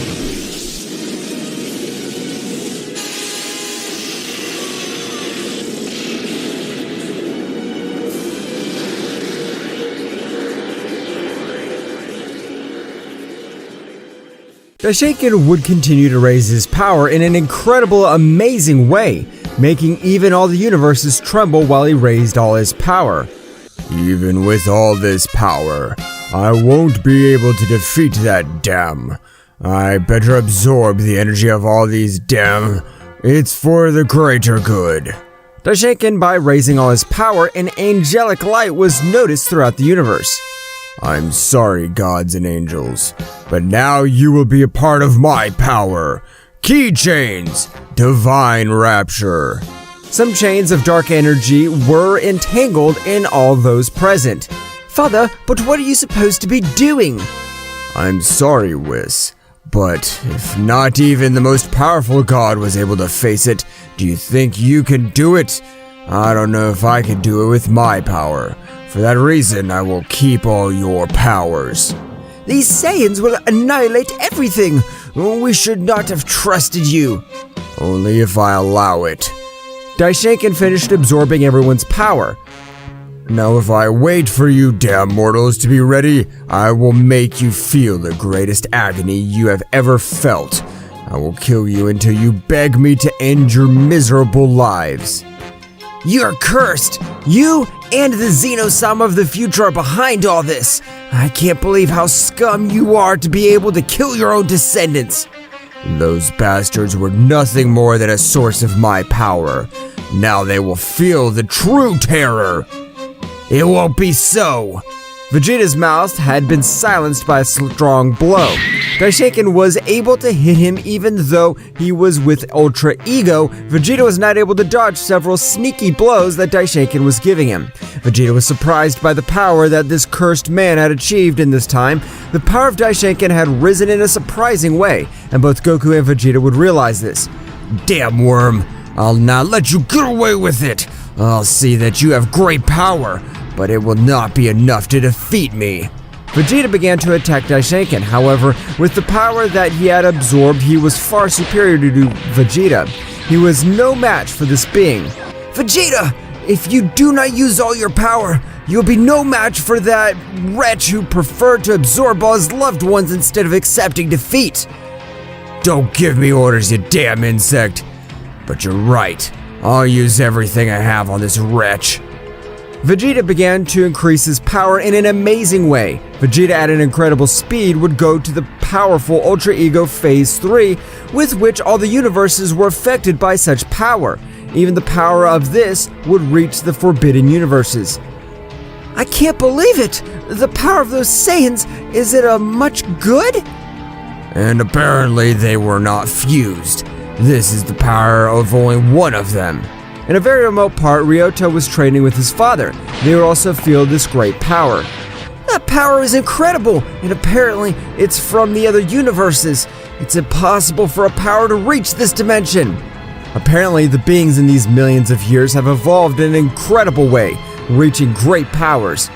But even so, they will not be rivals for us, since we're prodigies, and we have to fulfill an even greater dream, even if it costs us our own lives. Returning to Universe 7, Daishankin and the Princess Saiyan's Vegeta were having a great battle. They were hitting each other at surprising speeds. There was no clear winner to be seen, however Vegeta would give him a powerful blow in the face to Daishankin. But at that moment, a laugh would rumble throughout the universe. This power is amazing. Your attacks alone are tickling me. I don't feel anything, damn. Now, do you want to just caress my face? That's how you attack. Daishankin, from one moment to the next, would deal a strong blow to Vegeta, who almost dodged it. However, the planet behind it would be left in rubble. But what? The power of his blow is overwhelming. This cursed has turned into a monster. Vegeta will never be able to fight Daishankin. The power level is like heaven and earth. All that damn wanted was to give him hope and then break all of Vegeta's pride. Goku, Daishankin's power is increasing. From what I can tell from my counterpart on the way, it's better between the two of them to finish off Daishankin. Because if Daishankin is so powerful, I can't even imagine how powerful he became, that damned. Goku would step forward with the intention of intervening in the battle, but at that moment Vegeta would yell, "Do not interfere, Kakarot! I'll take care of this dim, even if I have to end my life." That's right, Vegeta was going to sacrifice himself. Vegeta would take Daishankin and begin to increase his power in an incredible way. His whole body was charging with energy. How pathetic all mortals can be. Do you think that with a pathetic power, your final explosion will do something to me? You will die in vain. I hope to see that. Let's see what you think when I use my detonation at maximum power. Daishankin was confident, but after a few moments his face changed to a worried one when he observed how Vegeta's determination did not give way. Do you plan to explode? You will not be able to kill me. Now you start to shake. I hope you're so sure when I detonate all my power. Vegeta already managed to collect a large part of power from him. Vegeta would rise into the air. Kakarot, take care of Trunks, please. Divine multiversal final explosion. Die! Dad, please don't do it! Trunks would transform into Super Saiyan Blue, going to rescue his father. However, Goten would grab him tightly. We can't get close. His simple pressures can end our lives. You've always been my partner, my friend, my greatest rival. I'll not allow you to die, Vegeta! Total armor of a king of everything! Divine protective seal! An explosion lit up that whole universe. The life of a great warrior was about to go out. The life of the Prince of Saiyans was about to come to an end. The proudest warrior in Universe 7, while this explosion was happening, it would be said to be Vegeta. I see. That's how it feels to die for someone else. Now I understand you, Kakarot. I hope to see you again in the afterlife. But at that moment, when everything seemed lost for the Prince of the Saiyans, a sphere of ki covered his entire body. That's right, the technique that Goku would have executed was activated at the precise moment to save Vegeta. How are you, Vegeta? Damn insect, so you saved me at the last moment. Or at least I destroyed that damn... Everyone was shocked when they heard a loud scream. Ah, ha, ha! Damn monkey. I swear that all this pain will return to you multiplied by 100. I can't believe how that damn guy endured all this explosion. Meanwhile, in the king's palace of everything was Zeno-sama. So Daishankin is having problems. Apparently, if I have to fight, it's time to access my combat form. Zeno-sama's guardians approached him. For the protection of this entire multiverse and the orders of the King of Everything, we give him all our power. With this power, no one will be a match for me. Zeno-sama began to absorb the power of his guardians. The king of the whole had the ability to give power to their guardians, but also form a single being. At that time, only the 12 universes felt such a tremor. Several timelines that felt that power, including the beings of the Forbidden Universes. What the hell happens now? Why is everything shaking and this pressure in the air from who is it? The power of the great Zeno-sama. I can't believe it. If he has transformed, that means he comes immediately. If I don't finish off these Saiyans, he'll exterminate me. Daishankin would go on the attack. I have to finish you now. I must not die at the hands of the King of Everything. Goku would go Ultra Instinct Phase 3 Heavenly, but even with that power, he was no match for Daishankin. However, this was not his purpose. Goku wanted to give him a strong blow to merge with Vegeta. Get this! I'll Saiyan King Eliminator Attack! The sound of a dragon resounded through that universe, and an immense dragon emerged from Goku's fist. Daishankin was trying to stop it even with his own body, but it was impossible. The condensed power was overwhelming. Goku would communicate telepathically with Vegeta. Vegeta, put on a Potara earring. Zeno-sama's approaching at an incredible speed, and even if we fight together, we'll be no match for him. You're just messing, your Kakarot. Get away from that dam. Let's merge. Goku managed to hit him by sending him flying at the beginning of Universe 7. At that moment, in the distance, Daishankin would observe how a light illuminated the entire immense universe, and a power that did not lose against that of Zeno-sama would be present. But now what happens? That power is as big as mine. Who is the new guy that has appeared? It easily obscures the presence of Daishankin. Daishankin would arrive at the battle site observing an imposing new warrior. Who the hell are you? I am the fusion of Kakaroto and Vegeta, and I am in charge of killing you. Vegeta would not trust himself and would go Ultra Instinct with maximum power, even combining Vegeta's Ultra Ego with just 3 simple blows, he cut off the flow of energy to Daishankin. What the hell did you do to me? I can't release my power. I have sealed your main ki veins. You'll not be able to increase your power unless you fix said ki paths. Daishankin will launch himself furiously at Vegeta. However, this was an extremely incredible speed that would give such a great blow which would make him writhe in pain. I never wanted to kill you, priest, but if Zeno-sama arrives and the two of them fight against me, it would be a big problem. Now you're not an opponent for me. Daishankin tried to give him a powerful blow, but at that moment, Vegeta would teleport behind him, going through his entire mouth with a strong blow, causing Daishankin to fall to the brink of death. This is your end. You should have never have sided with that evil Zeno-sama. Death. Big Bang Kamehameha! Increase 100 times! Vegeta's attack was so powerful that even Zeno-sama, who was about to arrive in approximately 5 minutes, was able to observe such a detonation. Goten, Trunks, get out of this place. The battle that's coming is on another level and I don't want you to get involved. Goten and Trunks would pay attention. Going to planet Earth, Vegeta would launch a sphere of ki to the planet, protecting it from all outside attacks. At that moment, Zenosama would arrive on the battlefield. So you are the dark fusion of Goku and Vegeta. Those damn monkeys are always causing problems. But for now, I will kill all of you. Simple, thoughtless apes. Meanwhile, in the Forbidden Universes, the only 4 overgods left alive were surprised by the power that the said other universes battle was taking place. The power of that fusion is at my 95% power. It's incredible. I can't believe it. It can't be true, my lord. You're the descendant of the great Yamoshi. But it is. You're not beings that I can see below my shoulder. Returning to the battlefield, both warriors were staring at each other, and they were about to start a great battle that would decide everything in those 12 universes. But what they did not know was that an even more powerful warrior was stalking them. A battle never seen before was about to begin. That's right, the battle of the most powerful beings of those multiverses was about to begin. However, from the shadows, the ancient god of death was watching them. That's right, the god had left the Forbidden Universes because he wanted to end with the being that could bring him a problem in the future. I will wait until both are out of energy and on the verge of death, and at that moment, I will annihilate both of them. At that precise moment, a crack would begin that caused the entire universe. That's right, the clash of their fists had begun, causing everything around them to be destroyed, with the exception of the planet Earth.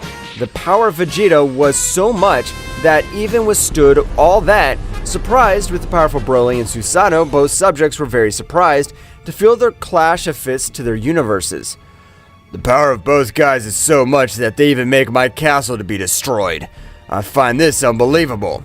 My lord, don't you think it'd be better if we went to that place?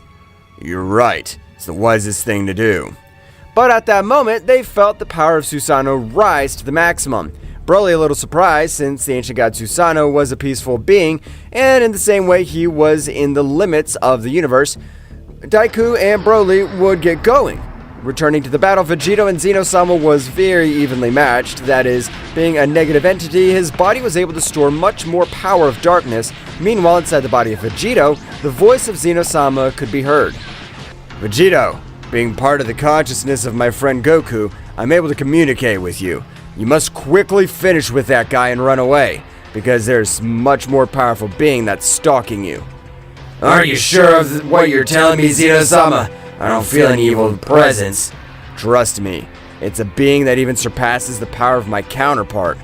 Vegeta at that moment would be a little worried, because if a being that powerful surpassed his counterpart, was stalking them, then it'd be something to fear.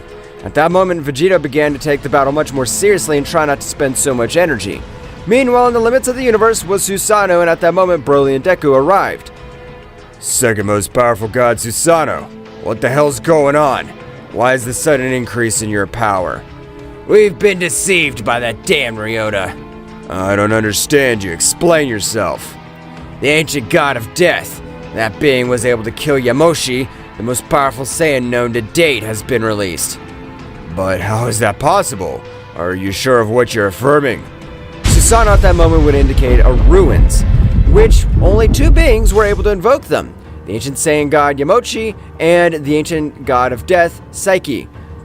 Broly at that moment felt a chill go through his body. But I don't understand why you expelled your power like that. We have been sealed in these multiverses. The ancient god of death considers the Saiyan that's fighting with the king of everything a megaversal danger. You've deduced it in an excellent way, so that we do not interfere. He has sealed us in these universes.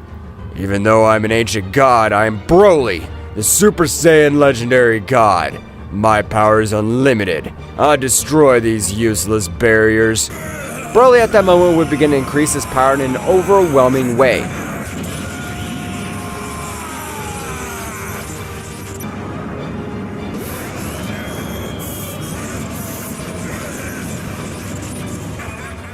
Meanwhile, with Vegeta and Zenosama, the battle was reaching its climax, so Vegeta's power, was overcoming him little by little.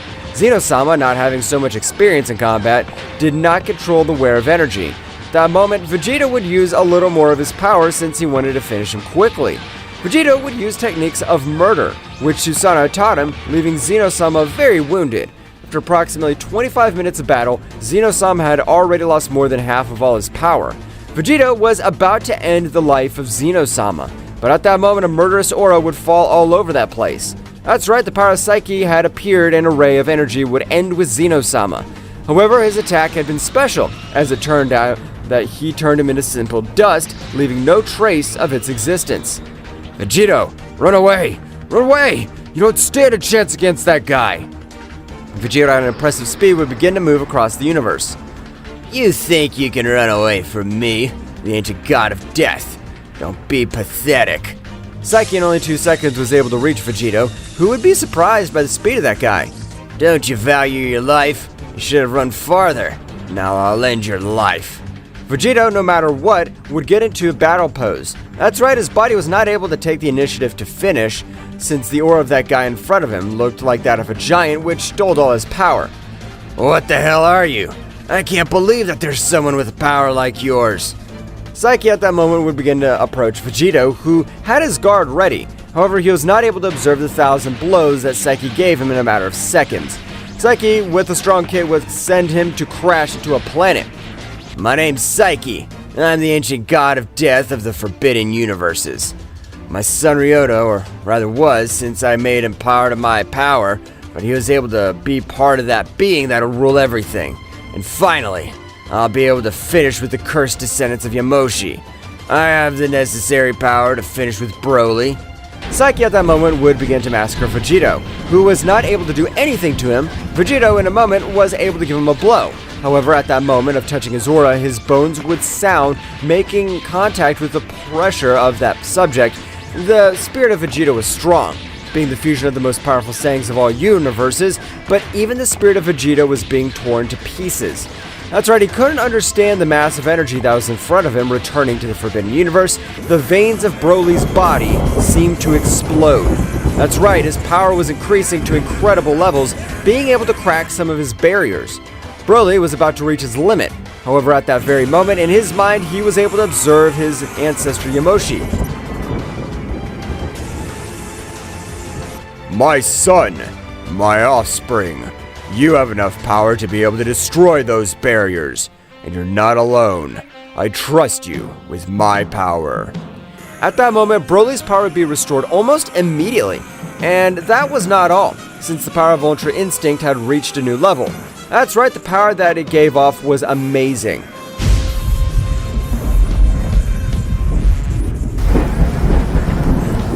Broly, with a loud scream, had been able to destroy all the barriers that Psyche had placed in the universe. Broly and Susanoo began to fly at a high speed towards the great battle. Deku would stay in their universes because his power was not enough to help in this battle. The speed of both subjects was so fast that it even distorted the realities themselves. At that moment, they were able to reach the battlefield. They'd be surprised since they were able to observe the imposing warrior who was able to defeat all the supreme gods together. He was totally slaughtered on the ground and on the verge of death. It seems to me that the son of the cursed Yamoshi has the little potential. I can see that you're able to destroy mana energy capabilities. Broly at that moment would throw him a furtive blow which would send Psyche flying hundreds of meters through the universe. Broly would quickly take Vegito, throwing him to Susanoo. At that moment, Susanoo, with one of his divine techniques, would be able to make Vegito recover from all his wounds. But in the same way, at that moment, the fusion would end. The power Vegito had used had surpassed the power of his earrings. How can we defeat that guy? He was able to even humiliate Vegito. Vegeta didn't say anything since he was terrified. That's right, Vegeta was the one who had suffered a trauma, knowing that this guy was even more powerful than evil Zeno-sama, not being able to move a single finger. You're right, the power of that guy is incredible, but if we don't defeat him now, no one will be able to do it, and he'll destroy everything in existence. We can't allow that. We'll finish with the existence of that damned... Broly and Psyche were a little evenly matched, but what Broly didn't know was that Psyche was only using 40% of all his power. That's right, 40% was more than enough to have a battle with Broly, the most powerful being known up to that moment. Goku, my friend, There's a last hope for you to be able to end the life of this guy, but it's very risky. I don't care which one it is. As long as I'm able to end the life of that bastard, I can't allow him to destroy everything you've built. If things get complicated, I'll let you know telepathically. I have faith that between the four of us, we'll be able to defeat him. And at that moment, Goku would pass through Super Saiyan Ultra Instinct with the power of Zeno-sama.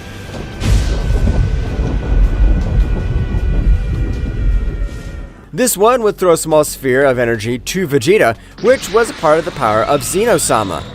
I, the Prince of the Saiyans, and I'll let this cursed one kill my son Trunks. I plan to destroy him right here, even if it's my turn to sacrifice myself. Vegeta would go Ultra Ego Phase 3 with Susanoo, would increase his power to the maximum. At that moment, all would be launched against Psyche, which, to everyone's surprise, would begin to dodge their blows in an incredible way. From one moment to another, to each of them, and would give them a great blow, without thinking twice would throw them a large sphere of energy, which would explode, leaving them with some wounds. No matter how many ants unite to defeat me, they'll never be able to defeat a dinosaur like me. My power is much greater than theirs. No matter how many ants we are, if all these ants unite, they could kill a dinosaur like you. I'll finish with one of your hopes, until the only thing you feel is terror. Psyche at that moment increased his power to 55% of all his power, being able to put all the warriors in great trouble. That's right, his power had grown in an overwhelming way that had been completely overcome. The power of this guy's really another level. His power is not able to be compared to anything or anyone. I have used all my assassination techniques, and none of them have had any effect. It's as if his body had received much more lethal attacks than the ones I'm granting him. Psyche at that moment would get tired of games, starting to leave each one of the present ones out of combat. At that moment, he would leave Goku out of combat, and this one in his mind would observe Zeno-sama. Zed-chan, what happened? They've been defeated. Are you ready to use the last method? That's right, I'm ready. With this method, I don't know if your key veins will explode since it's a power beyond anything known. If I'm going to save you all, I don't care. As king of all, I grant the omnipotent power to this mortal named Goku. Omnipotent seal activated. Goku at that moment would stand up and begin to increase his power in such an amazing way that it seemed his power had no limit.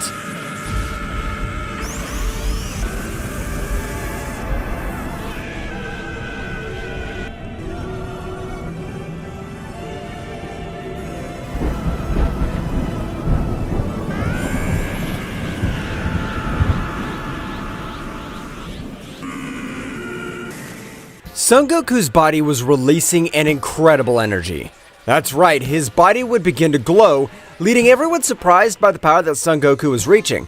However, Psyche would not give so much importance because compared to his power, it was still not enough. Psyche at that time would begin to walk towards Vegeta.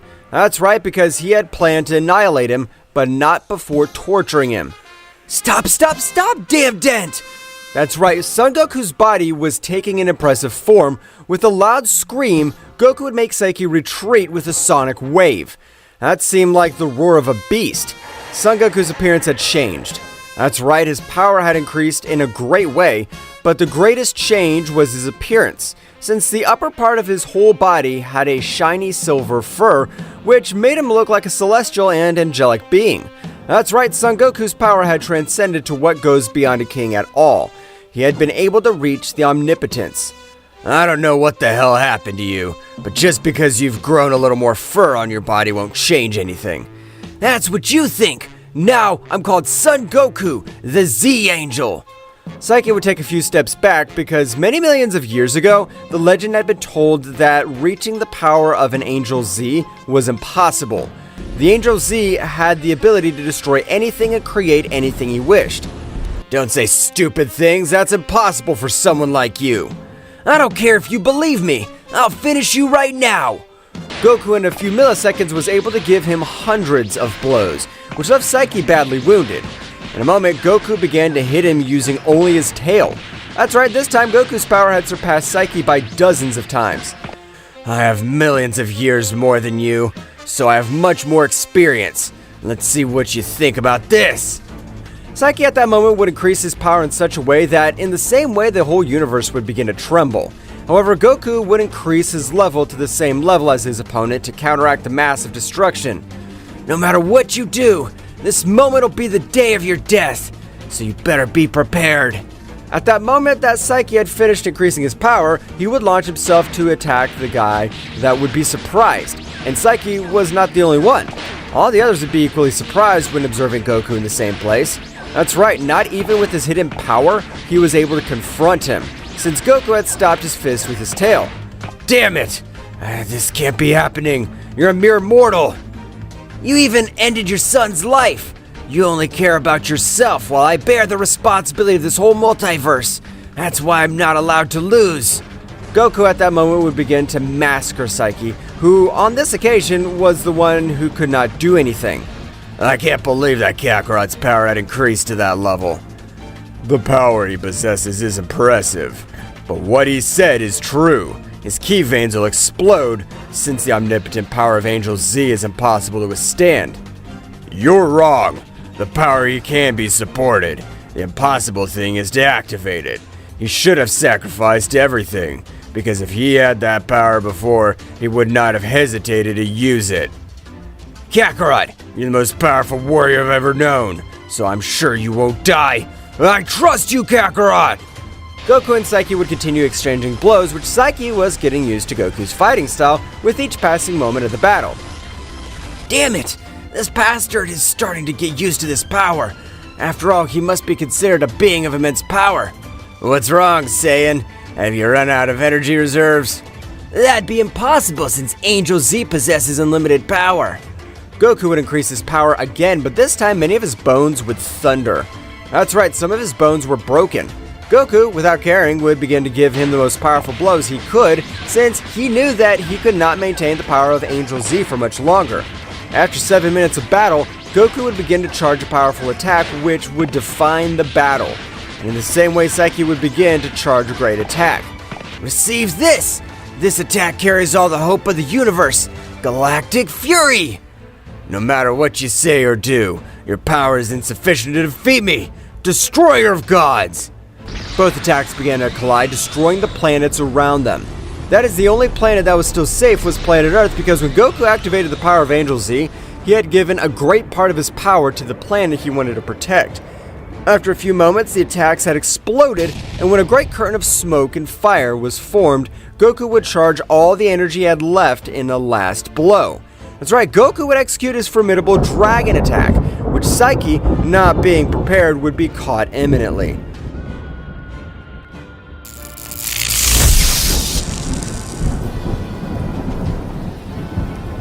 I'll not die! Saiki, in spite of being destroyed by that great attack, was putting up resistance. Goku would send all that was left of energy returning at that moment to its base state, and being out of combat, the great dragon to receive the remaining energy of Son Goku became immense, being able to destroy that subject. That moment, everything around him was wrapped in flames and thunder, as the attack had been devastating.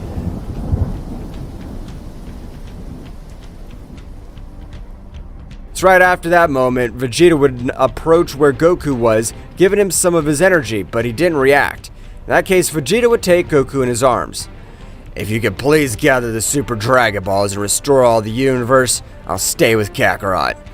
Both Supreme Gods would do what the Prince of the Saiyans had asked. After a few hours, everything destroyed by the evil Zeno-sama until the battle that had ended had been restored.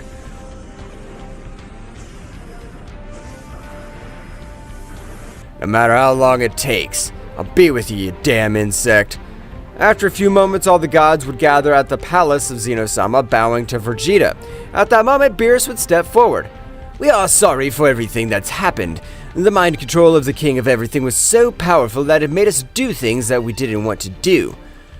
That's no longer important, but I want you to train and become the most powerful gods of all the multiverses in existence. As you command, Vegeta-sama. All the gods would go to their respective universes and would begin to train, since one of the new kings of everything had ordered it. It had already been approximately 10 years since that great battle, in which the gods were compared to the power of the supreme gods. Broly, as well as Susanoo, had returned to observe how Goku was doing, who did not give any answer. Vegeta at that time would continue with his training, being able to reach the powerful Super Saiyan Phase 4, and in his most powerful transformation, he was able to combine his Ultra Ego Doctrine with Phase 4. Kakarot, I want you to wake up and see how powerful I've become. At that moment, an incredible power would be felt in the back of Vegeta, who would be surprised since that power seemed that even surprised him. You're right, you have become much more powerful, but I doubt very much that you'd be able to surpass me. Damn insect, until you wake up! At that very moment, both Saiyans would begin a great battle that would shake the 12 universes, even the universes of the Forbidden Universes. Until finally the day has come. Son Goku is awakened. Broly and Susanoo had quickly headed towards where the great battle was coming from. By the time they'd arrived, they had both able to observe all the gods who were surprised. Son Goku has finally awakened, but his power is amazing. I thought that being unconscious for so many years, his power would diminish. Well, apparently we were all wrong, Mr. Beerus, because Mr. Goku's power is much more powerful than Mr. Vegeta's. On this occasion, I should call them the kings of everything. Both Saiyans would continue exchanging blows, and no clear winner could be observed. Vegeta, you've become very powerful. I don't know what happened all this time, but you're an excellent ruler. You don't have to remind me, I'm the Prince of the Saiyans. Obviously, I'll be an excellent ruler. The battle of both the Saiyans would last approximately 2 more hours, in which both Supreme Gods would create powerful barriers, so that nothing of their exterior would be destroyed. It's time to finish the battle! I agree with you, Insect. Both Saiyans at that precise moment flew at their maximum speed, one against the other, giving each other a furtive blow which would be able to knock them both out of combat. Well, it looks like this has ended in a draw. I didn't think Mr. Goku would be able to match the power of the king of all Vegeta, who has trained ever since Mr. Goku was knocked out in that battle. After a few hours, Goku and Vegeta would wake up and begin to talk about everything that happened and how their energy veins were recovering from the time they had been out of combat. Mr. Goku, I sincerely apologize for everything that's happened. We were manipulated. Don't worry, Whis. I knew you guys weren't capable of doing that to us without being manipulated. Mr. Goku, don't you want to go to Earth? That's right, Whis. At this very moment, I was planning to go. Don't rush, Insect. I want to go too. Goku and Vegeta would arrive with teleportation, leaving everyone surprised by the presence of Goku. At that moment, Chi-Chi would approach Goku. My Goku! After so many years, you've returned. I'm sorry, Chi-Chi, for making you wait so long. Father, I knew you would wake up. I never gave up hope. Goku at that moment would begin to tell everything that had happened to his friends, who would understand everything that had happened in all that time. Kakarot, you missed something very important. We're now the kings of everything. Goku would be very surprised by what Vegeta said. That's right, my friend Goku. I would love for you and Vegeta to be the new kings of everything, because you'll be excellent rulers. I trust you. If that's what your request is, Zen-chan, I'll fulfill it, so don't worry. Thank you, my friend Goku. Goku and Vegeta would begin to have a great feast. That's right, Bulma had prepared one of the best meals for Goku and Vegeta. At that moment, Gotenks would arrive. That's right, Goten and Trunks had merged and would access the Ultra Instinct Phase 3. Dad, this is our power! I'm very proud of you. At the end of everything, both Saiyans would return to the Palace of the Whole since they had to control all the 12 universes and become much more powerful for some multiversal level threat. Are you ready, Vegeta, to be the new kings of everything? That's right. I'm always ready for everything. It was a normal day in the life of the inhabitants of planet Earth. People were eating in restaurants, walking with their families. There were children playing when suddenly a giant lightning bolt was seen in the sky that caused a strong movement throughout the Earth's surface.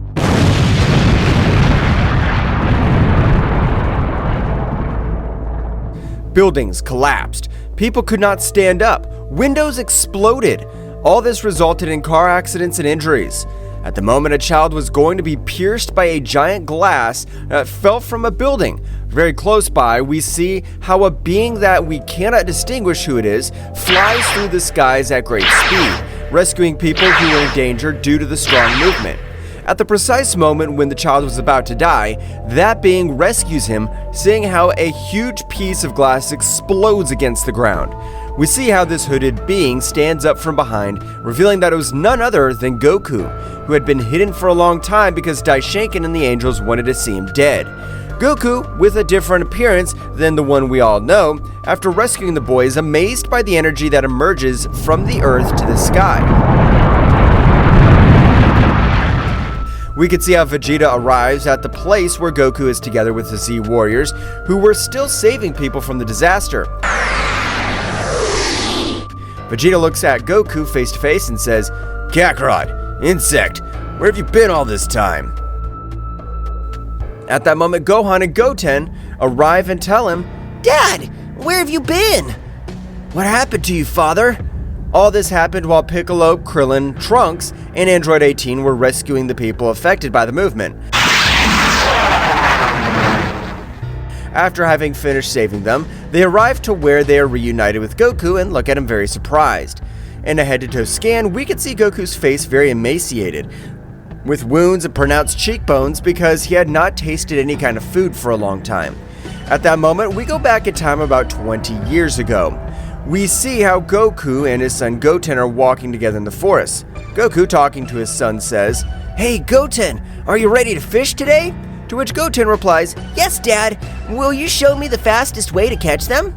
Goku, happy for his son's enthusiasm, replies, Of course, Goten, but this time I'm going to try something different. Watch this.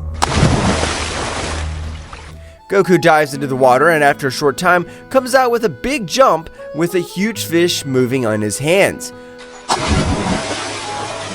Goten, very surprised, says to his father, Wow, Dad, how did you do that?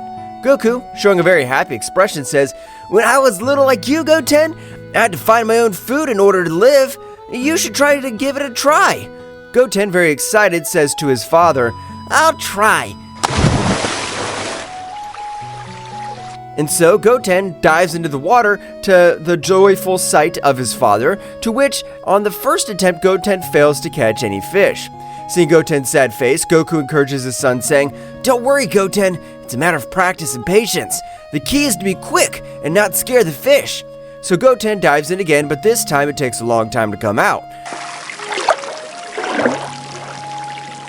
When suddenly Goku feels a very powerful key very close to where he was. Because of this, Goku worried about his son's dives in search of him. Once in the water, he sees Goten fainted and next to him a very strange artifact.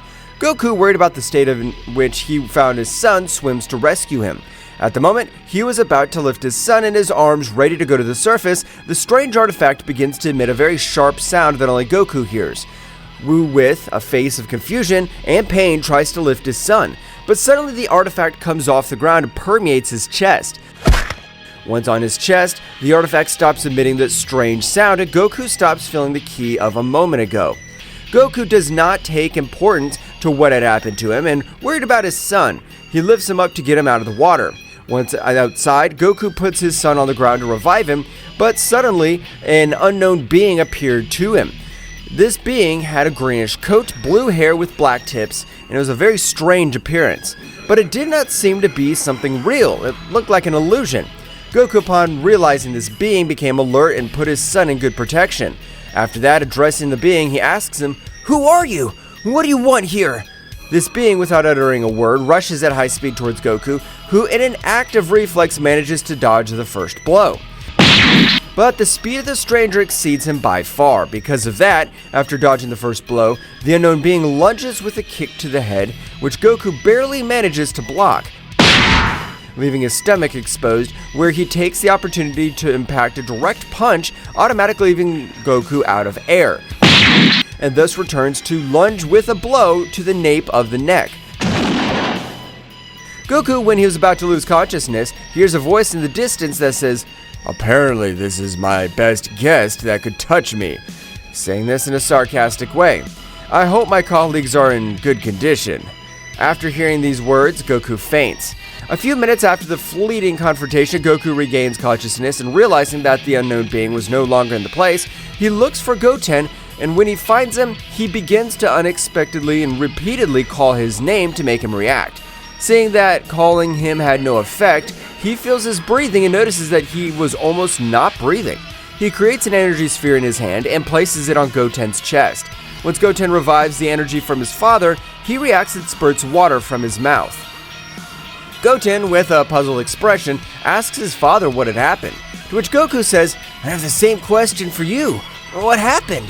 Goten tells him that at the precise moment he was about to capture the fish, he felt attracted to the artifact, which also tried to impregnate in his chest. At the time, Goten felt a strong source of energy that ran through every part of his body, which was very difficult to control, and felt how that strange energy weakened him until he lost consciousness and fainted. Goku had his thoughts, and that he also felt the same strange and very powerful energy running through his body, and worried about his son, asked him if he still felt that energy inside him. Goku calmly and a little puzzled told him no, that he only felt that when the artifact was trying to permeate him. While this was happening on Earth, Whis and Beerus went to the Kingdom of Everything to talk to Daishankin, since they had noticed him very tense and worried. Once they were already in the Kingdom of Everything, Daishankin appears with a very serious expression, while Whis and Beerus bow to him to show respect. Daishankin, relieved to see that Whis and Beerus were with him, tells them something very strange and dangerous is about to happen. Whis, with a puzzled expression, asks, "What is it, father? We'd noticed a certain tension in the air as we reached the realm of the whole." Beerus, yawning without realizing the seriousness of the fright, says to him, "Trouble again? What could be so dangerous to make Daishankin so worried?" "Serious? And worried, the High Priest?" To which Daishankin replies, "Yes, I'm afraid so. A powerful entity has resurfaced, once we have not faced in a long time." Whis, with a very serious expression, says to him, "An unknown entity? Could it be one of the beings we left sealed away long ago?" "It is possible, Whis. Its energies are as dark as they are disconcerting. I cannot identify the source with certainty, but its power is overwhelming." Beerus, frowning, says, "Why should I worry about it? If it's that strong, I'll go and destroy it." Daishankin, with a very serious expression, explains, "It's not that simple, Lord Beerus. This entity seems to have the ability to change even the most ancient gods. We cannot underestimate it." Whis thoughtfully asks his father, "How do you suggest we deal with this situation, father?" "We need to gather information before we act rashly. Whis, Beerus, I trust you with the task of investigating. Find out all you can about this entity and any weaknesses it may have." Beerus, smiling confidently, exclaimed, "Good, good. A little action won't hurt." Nodding, Whis replies, "We will be on our way, Daishankin, but be aware that if this entity threatens our universe, we will not hesitate to take drastic measures." "I understand, Whis. May wisdom guide your actions, and may you return with the information we need." After that conversation, Whis and Beerus depart for the hitherto unknown destination, while Daishankin watches with concern, aware of the gravity of the situation looming in the realm of everything. As they were on their way back to Earth to ask for Goku and Vegeta's help, Whis recalls that when they were on their way to the realm of everything, he sensed a very strong and dangerous key on planet Earth. Halfway through his quest in the universe, he stops and, confused, Beerus says to Whis, "What's wrong? Why are you stopping?" Whis, very serene, says to Beerus, "Oh, my dear Lord Beerus, it turns out on our way to the realm of everything, I detected a rather intriguing presence." Yawning, Beerus asks, "A mysterious entity? We didn't need to get any of what Daishankin told us." Whis, with a nervous smile, replies, "Don't worry, Mr. Beerus. This time it doesn't seem to be a direct threat. I just felt a fleeting flash of power, something that crossed our path." Beerus frowns at Whis. "And you didn't give it any importance? Isn't that what Daishankin was talking about?" "Well, the truth is, I didn't consider it an immediate threat. It was like a flash of power energy, but it disappeared as quickly as it came. It didn't seem to have any hostile intentions." Beerus, thinking about the situation, asks, "So what shall we do then? Does Daishankin want us to investigate something like this?" "Yes, but I think the best option is to go ahead with our main mission, to find out what the entity has surfaced. The fleeting presence may be a mere detail compared to what awaits us." So Whis and Beerus went on their way through the universe, looking for the entity Daishankin mentioned without giving so much importance to what happened on Earth. Back on Earth, the precise moment Goku rescued his son Goten, Goku, confused by what had happened to his son and the strange artifact that had impregnated in his chest, told Goten, "Let's go home immediately." As they flew on their way home, Goku tries to sense Vegeta's ki so he could teleport with him, as soon as he left his son with his mother Chi-Chi. At that moment, we see how Vegeta was already gathered by the Z Warriors, Krillin, Android 18, Piccolo, Tenshinhan, Chaos, Gohan, Future Trunks, and Master Roshi, who were talking about the strong and dark energy they had felt.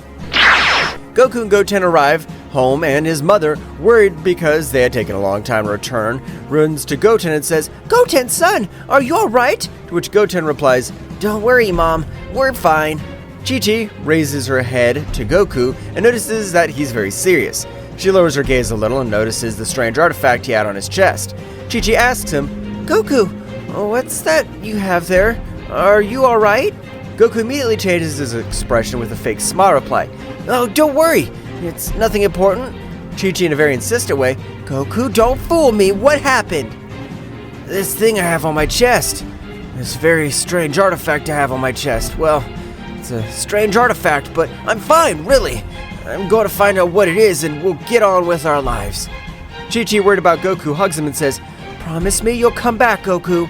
To which Goku, with a smile, answers her yes. While he was about to make the teleportation, Goku says goodbye, saying to Goten, "Take care of your mother. I'll be right back." He teleports. Moments before Goku arrived to meeting the Z Warriors, as they were at Bulma's house, they were talking about what they had felt a moment ago. Vegeta, with a very serious expression, asks, "Did anyone else feel that dark energy? I can't identify it, but it's disturbing." Piccolo, frowning, replies, "Yes, I felt it. It's as if it disappeared immediately as soon as we felt it. Something's not right." Gohan, very worried, says, "Dad, Goten are with my mother. We should look for them." At that moment, Goku appears in front of them through teleportation and says very seriously, "Guys, I felt a strange presence.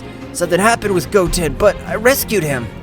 Piccolo, analyzing everything that happened, notices something strange on Goku's body and asks him, "Goku, what's that artifact on your chest?" "That's what I want to find out. But before that, I need to tell you something." To everyone's expectant and uncertain gaze, he says, "The strange energy you felt came from this artifact in my chest." Vegeta frowns and asks, "How's it possible? Does that device emit that energy?" Goku, somewhat worried, nods and says, "It seems so. The moment I rescued Goten, this artifact permeated my chest, and I began to feel an incredible amount of pressure coursing through every part of my body." Piccolo, thinking about everything Goku was telling them, asks, "And how did it get in your chest?" "The artifact was underwater right next to Goten, who had fainted. As soon as I was approaching it, it emitted a very sharp sound that didn't allow me to get close to Goten. Despite that, I managed to get close, and out of nowhere, it jumped in front of my chest to stay there. After everything that had happened with Goten, I tried to take it off, but when I did it again, it came back to permeate my chest. We must find out what this artifact is and why it has such a great amount of power. I'm counting on you." Vegeta, determined, says, "Let's do it. We won't let any threat catch us off guard." Future Trunks earnestly tells everyone, "I agree. Together, we'll figure out what's going on." Goku thanks all his friends for the support they were giving him, but at that moment he changes his joyful expression to one of seriousness, as he remembered what had happened just before he lost consciousness. Gohan, noticing the sudden change in his father's expression, asks him, "Dad, what's wrong? Is there anything else you must tell us?" Vegeta adds, "Insect, you're not hiding anything from us, are you?"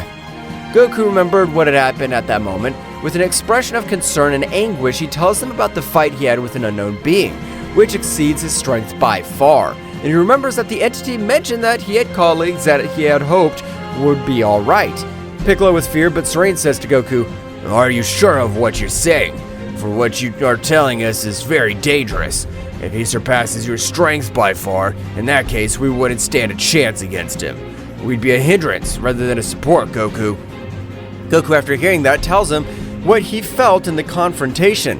The moment the unknown being appeared, I felt the same amount and type of power and the dark ki that ran through my body as the strange artifact permeated my chest.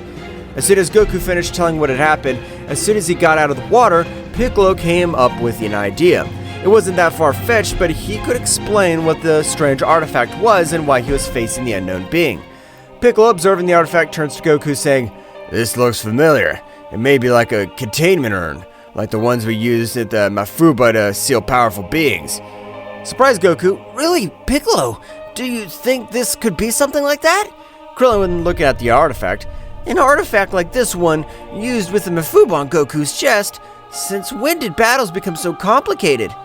"There's always something new with you Saiyans." Master Roshi, somewhat excited, but at the same time serious, exclaimed, Ah, Mafuba! I remember when we sealed King Piccolo with that. Do you think Goku has such a strong enemy inside? Future Trunks, analyzing what had happened, says, It makes sense. The Mafuba urns are powerful devices to contain evil energies. Could this artifact have sealed something? I don't care if it's from the Mafuba or anywhere else. I just want to know how to get rid of this thing once and for all. It's a possibility. The urns we use to keep very strong enemies under control, but why did it attach yourself to Goku? I'm not sure, but what I do know is that this energy is linked to a very powerful entity. Whatever it is, if it's linked to that artifact, we cannot underestimate it. So, what do you plan to do, Kakarot? At that moment, the Kaiosama of the North telepathically communicates with Goku to tell him that he had information about the powerful energy that they felt, and the mysterious artifact that permeated his chest. Kaiosama tells him to get to his planet quickly. First, we need information. Kaiosama has information about this artifact and the being that might be inside it. We must go to Kaiosama so we can find out what we're dealing with. Vegeta nods and Goku continues. Exactly, but first, I need your help. If there are any more entities like this, the Earth could be in danger. And with this connection to the artifact, I could put them at risk. Therefore, I'll only go to Kaiosama to get the information to get rid of this artifact. Kakarot, don't even think that you'll do this alone. I'll go with you, insect. I can't accept that you become stronger than me. Goku accepts and asks him to put his hand on his shoulder. Once Goku and Vegeta left, the Z Warriors sensed unknown presences on the planet, so they split into groups and flew off at high speed to go investigate. With the reevaluation that the artifact at Goku's chest might be like a containment urn, similar to those used in Mafuba, the Z Warriors faced an increasingly complex and dangerous situation. Uncertainty about what such an artifact contains and how it is connected to the mysterious dark energy fills them with worry. While Goku and Vegeta were to where Kaiosama and the Z Warriors went to investigate the unknown presences they had detected in space, Whis and Beerus, after having traversed much of space, felt a strong amount of dark energy, so they immediately head to where it was. As they are about to reach the source of the dark energy, the pressure in the air becomes more intense as they get closer, and the unknown entity awaits their arrival. Why do I feel like this is going to be more complicated than we thought? Mr. Beerus, the information we gain here could be crucial to understanding the threat we face on Earth. The unknown entity, surrounded by a dark aura, reveals itself in front of Whis and Beerus. Its presence is overwhelming and a sinister laugh echoes in space. Unknown entity mockingly welcomes them, saying, I expected your arrival. You took longer than I expected. Do not underestimate the gods. We're here to stop any threat that endangers our universe. Before any confrontation, can you tell us who you are and what you're doing here? Oh, that's funny. I'm known as Ryuk, disciple of the Devourer of Worlds. I have come to free the Master, the most powerful being who ever lived. The expression on Whis' and Beerus' faces become much more serious upon hearing Raiku's name. Raiku, a name rings a bell. Raiku is an ancient threat, Lord Beerus. His master, he and the other disciples were sealed away millennia ago due to his unquenchable thirst for power and destruction. So it looks like we have a problem. This time it won't be as easy sealing him again. The space fills with palpable tension as Ryuk, surrounded by a dark and malevolent aura, confronts Whis and Beerus. The dark energy emanating from him seems to distort the very fabric of space around him. Ha ha ha! Problem, you say? You are correct, little god. The Master has been patiently awaiting your release, and now with my arrival, that time has finally come. Beerus moves into combat stance with a determined expression on his face, while Whis remains composed but alert. I have no time for games. If your master is a threat, we'll stop you here and now. Tell us more about your master. Understanding his motivations might help us find a peaceful solution. Ryuk chuckles mischievously, revealing his sharp fangs, then disappears in a dark flash before reappearing behind Beerus with astonishing speed. There's nothing they can do to stop the Master's inevitable resurgence, but before that, they could entertain me. The battle begins. Ryuk throws a swift punch towards Beerus, but the Destroyer guy nimbly dodges and responds with an energy punch that Ryuk blocks easily. Meanwhile, Whis watches carefully, waiting for the right moment to intervene. Ryuk's speed is impressive, but Beerus manages to keep up. They exchange blows and energy blasts in a combat that seems to defy the laws of space itself. Ryuk's dark energy distorts reality around him, making its impact more dangerous and intense. Lord Beerus, your speed is amazing, but that dark energy is problematic. I suggest you be careful with your movements. Beerus nods as he dodges an enemy attack and counterattacks with an energy wave. Ryuk, undeterred, vanishes and reappears in front of Whis, challenging him to enter the fight. And you, assistant of the god, will you dare to face me? Whis smiles serenely and disappears in a flash, only to reappear behind Ryuk. I have no intention of fighting, but if that's what you wish. Before Whis finishes his sentence, Ryuk turns around and launches his fierce attack towards him. Whis, with his extraordinary speed, dodges each blow with grace. Space convulsed with the fury of the cosmic confrontation between Whis, Beerus, and Ryuk. Each move shattered reality itself.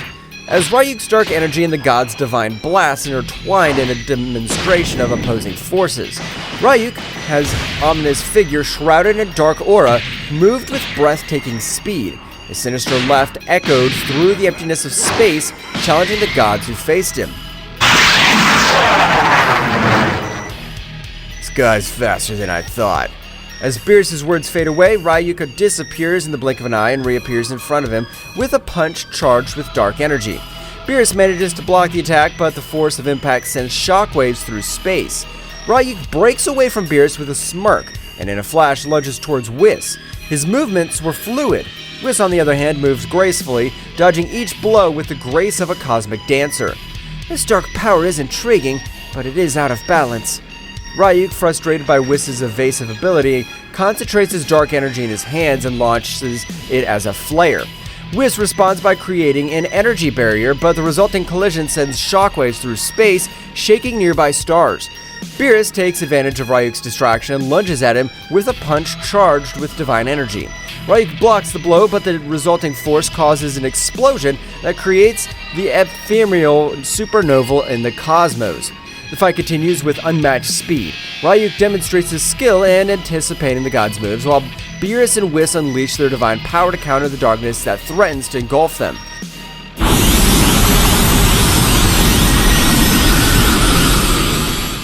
In a moment of pause, Ryuk grins mischievously and his dark aura begins to intensify. A transformation was underway. The darkness concentrates around his body, forming a sort of dark cocoon that breaks, revealing a transformed figure. Now Ryuk has evolved. His previous form pales in comparison to the manifestation of his current power. His figure has become more imposing, with twisted shadows dancing around him as if they were extensions of his own essence. Sharp fangs glow with dark radiance, and his eyes emit a malevolent light. Ha ha ha! This is just a glimpse of my true power. Beerus and Whis exchange a worried glance. The pressure in the air becomes even more intense. Ryuk, now in his transformation form, launches himself towards the gods with outstanding speed. Beerus tries to counterattack with a sphere of divine energy, but Ryuk dodges each projectile with ease, moving through the bursts of light with supernatural agility. Meanwhile, Whis stands in reverse, watching the fight with analytical eyes. In a quick blink, Ryuk appears in front of Beerus and unleashes a series of vicious blows. The sonic sounds of punches and echoes kicked through space as the gods and devourer of worlds, discipled, plunge into a frenzy of combat. Beerus, struggling to keep up with Ryuk's speed, takes a direct punch to the stomach that sends him drifting into space. Before he can recover, however, Ryuk lunges at him and blasts him with a barrage of blows. The situation becomes even more complicated when Ryuk, in a ruthless act, concentrates dark energy in his hand and drives it through Beerus' abdomen. The Destroyer God lets out a roar of pain as darkness spreads from the point of impact. Whis, seeing the stark reality, springs into action. His figure flashes in space as he stands in front of Ryuk, blocking his attacks. I cannot allow you to harm my lord in this way.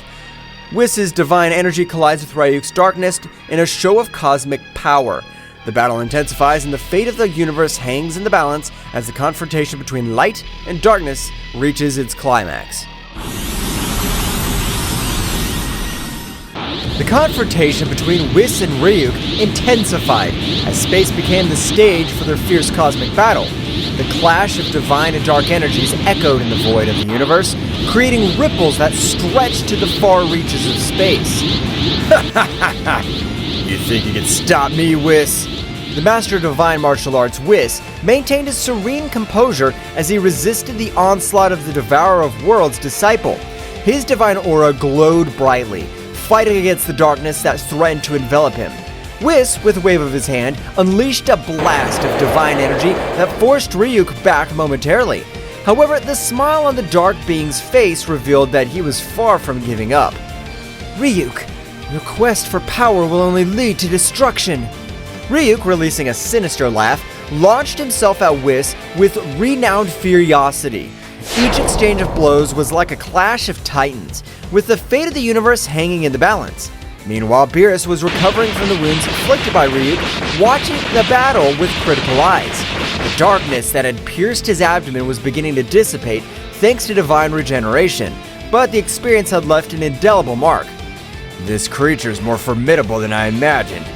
And determined not to be a mere spectator, Beerus joined the battle with renowned determination. His figure flashed with divine energy that rivaled Whis's, creating a spectacle of light and shadow in space. The three powerful beings engaged in a cosmic dance, with flashes of divine and dark energy illuminating the vastness of the universe. Ryuk, without losing his smirk, took advantage of his transformation to increase his speed and strength, challenging the gods with every move. The combat reached new levels of complexity when Whis, in a flash of cunning, unleashed a divine teleportation technique. He moved at the speed of thought, appearing and disappearing at different points in space, keeping Ryuk on the defensive. "You can't dodge me forever, Whis." As Whis and Ryuk clashed in space, Beerus focused on channeling his divine energy. The Destroyer God sank into a meditative state, concentrating on unleashing his true power. Beerus' transformation was gradual but impactful. His figure was enveloped in a golden aura, and his eyes shone with the intensity of a star. Divine power flowed through him, manifesting in a form that only the mightiest gods could attain, allowing the grievous wound left by Ryuk to be healed. "It's time to put an end to this." The reborn Beerus lunged towards Ryuk with unparalleled speed.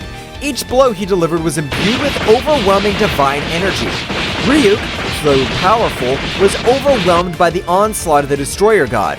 Meanwhile, Whis continued his cosmic ballet, defying the laws of space and time with his speed and agility. Every move was calculated, every blow strategically executed. The battle reached its climax as Beerus and Whis coordinated, combining their attacks to create a symphony of divine energy that enveloped Ryuk. The pressure in the air became almost tangible, and the cosmos itself seemed to rumble with the intensity of the conflict. "Do you have anything to say, Ryuk?" Ryuk, gravely wounded but still defiant, let out a shrill laugh. His figure writhed as the dark energy tried to resist the overwhelming pressure of the gods. "This is not the end, gods. My master will be released, and his darkness will devour all." Beerus, showing no mercy, unleashed a sphere of concentrated divine energy and hurled it directly at Ryuk. The resulting explosion illuminated the space, dispelling the darkness that had lingered. Silence fell over the space as the gods watched the wreckage of the battle. Ryuk lay motionless, defeated, but not destroyed. His threat had been contained, at least for now. "This is not over. We need to find out more about his master and any threat that may arise." Whis nodded, sharing the same determination. The reality of the danger that stalked the universe became more apparent, and the gods knew they had to prepare to face even greater challenges. The cosmic explosion that marked the end of the fierce battle dissipated into the vast space, leaving Whis and Beerus floating in momentary tranquility. As they regained their composure, a flash of gold announced the arrival of Daishankin, the High Priest, who appeared before them with a serene but worried expression. "I see you've dealt with the threat, dear Whis and Beerus." "Yes, Father. Ryuk has been contained, at least for now." "But this isn't the end, is it?" Daishankin smiled wisely as he held in his hands a strange artifact, a glowing sphere that emanated an energy like the one they felt during the battle. "This is what I wanted to show you. It's known as the Sphere of Divine Containment, an ancient artifact capable of sealing beings of great power and darkness." Beerus and Whis watched intently as Daishankin explained the function of the sphere and how it was used to keep the most dangerous entities in the universe at bay. This artifact has been kept in safekeeping for eons. It's only brought to light in extreme situations. The dark energy they felt came from one of these sealed entities, released by Ryuk's recklessness. Whis and Beerus exchanged worried glances as they assimilated the information. Who are these sealed entities? They are beings from the distant past, fallen gods and creatures whose thirst for power make them uncontrollable. The sphere of divine containment is our safeguard against their resurgence. So, Ryuk was one of them, and his master? His master is the Devourer of Worlds, an even more ancient and dangerous being. His release could jeopardize existence itself. The gravity of the situation hung heavy in the air as Daishankin continued to explain the importance of keeping the sphere of divine containment safe and sealing Ryuk again. Now that Ryuk has been contained, it's crucial that he returns to his place of safekeeping, but we also need to get information from him. We need to know more about the Devourer of Worlds' plans and any threats that may arise. Beerus, Whis, and Daishankin shared a determined look. The task was not complete. There is still work to be done. If interrogating Ryuk could give us answers, we'll do so, but we must proceed with caution. The information we gathered will be essential to prepare for future threats. Also, we need to reinforce the security of the sphere of divine containment. Daishankin, with a nod of his head, showed his approval of the god's decision. Very well. Let us return to the realm of all and set preparations in motion. The safety of the universe depends on us. The three gods, with the glowing sphere in hand, teleported to the realm of all, ready to confront the shadows of the past and ensure the stability of the universe. The spheres of divine containment, now more than ever, became the beacon of hope amidst the darkness that threatened to emerge. Meanwhile on Earth, the Z warriors, divided into groups, scattered into the sky in the direction of the unknown presences they had sensed on the planet of the northern Kaiosama. In the air, they moved at impressive speeds, ready to face any threat that crossed their path. On Kaiosama's planet, Goku and Vegeta appeared thanks to teleportation, scarring Kaiosama with serious and determined expressions. Kaiosama, who was waiting for them, welcomed them with nervous gestures. Goku, Vegeta, I'm glad you came so quickly. The information I have is crucial. We need to know what this artifact is and what threat it poses. We don't have time to waste. What do you know? Kaiosama nodded and led the Saiyans to his small home on the planet. Once inside, they unfolded an ancient scroll that revealed information about a mystical artifact known as the Cosmic Core of Containment. He explained that this artifact was used by the ancient gods to seal entities of great evil and power, preventing them from wreaking havoc in the universe. This artifact is so ancient that there are hardly any records of its creation. It was thought to be lost, but apparently all this time it was hidden on planet Earth. And how is it supposed to be sealed? Tell us at once. Kaiosama explained that the Cosmic Core of Containment could be opened by a being of great power, but in doing so, the seal would be transferred to the first being it encountered. If the seal was not broken immediately, it would merge with that being, granting it power, but also binding it to the duty of keeping the evil sealed. And how the heck did it end up in Goku's chest? That's the puzzling thing. It seems that this artifact shows Goku as its carrier. Goku, with an expression of astonishment, began to grasp the magnitude of the situation. He was now the bearer of an artifact containing an entity of indescribable evil. So you mean I'm now responsible for keeping this evil under control? What an honor, Kakarot! It seems you've become the guardian of evil. But there is something else. The being sealed inside the urn is incredibly powerful. He is known as Balmud, the Devourer of Worlds. It is an ancient entity that has consumed entire worlds. The gravity of the situation was reflected on the faces of Goku and Vegeta. Not only did they have to face the mysterious artifact in Goku's chest, but also the dark entity sealed within. Then we have an important task. We must keep Balmud under control and, at the same time, figure out how to free ourselves from this burden. Yes, make no mistake, Kakarot. If this threatens Earth, I'll not hesitate to stop you. Meanwhile on Earth, the Z Warriors faced unusual pressure as they prepared for combat. Each group was ready to deal with the entities they had sensed at Bulma's house, which were minions of Balmud, the Devourer of Worlds. The dark energy surrounding these minions was intense, and the very air seemed to vibrate with their malevolent presence. The group of Krillin, Master Roshi, and Android 18 encountered one of Balmud's 4 minions standing on the ground, humanoids with a black, malevolent aura. The Z Warriors prepared for the confrontation with Krillin, Android 18, and Master Roshi, adopting combat stances. In a chaotic dance of dark energy and flickering explosions, the confrontation between the Z Warriors and Balmud's henchmen unfolded on the cosmic stage of Earth's defense. Krillin, Android 18, and Master Roshi, 3 warriors of varying experience and skills, faced a dark menace that threatened to plunge the planet into an abyss of destruction. The stage was permeated with a tense atmosphere as the 3 warriors assumed combat stances, ready to defend the Earth against Balmud's henchmen, a being whose malevolent aura eclipsed even the intensity of the sun. "I don't know who you are, but will not allow you to harm our planet!" Krillin's words echoed in the air, charged with determination.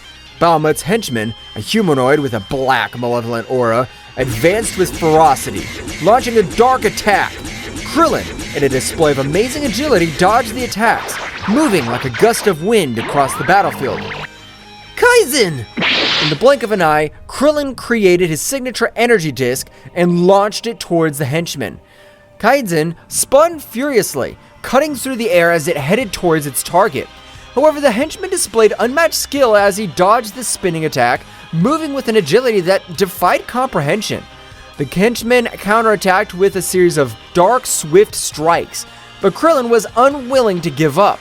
With precise and quick movements, he blocked most of the attacks, responding with quick and precise counterattacks.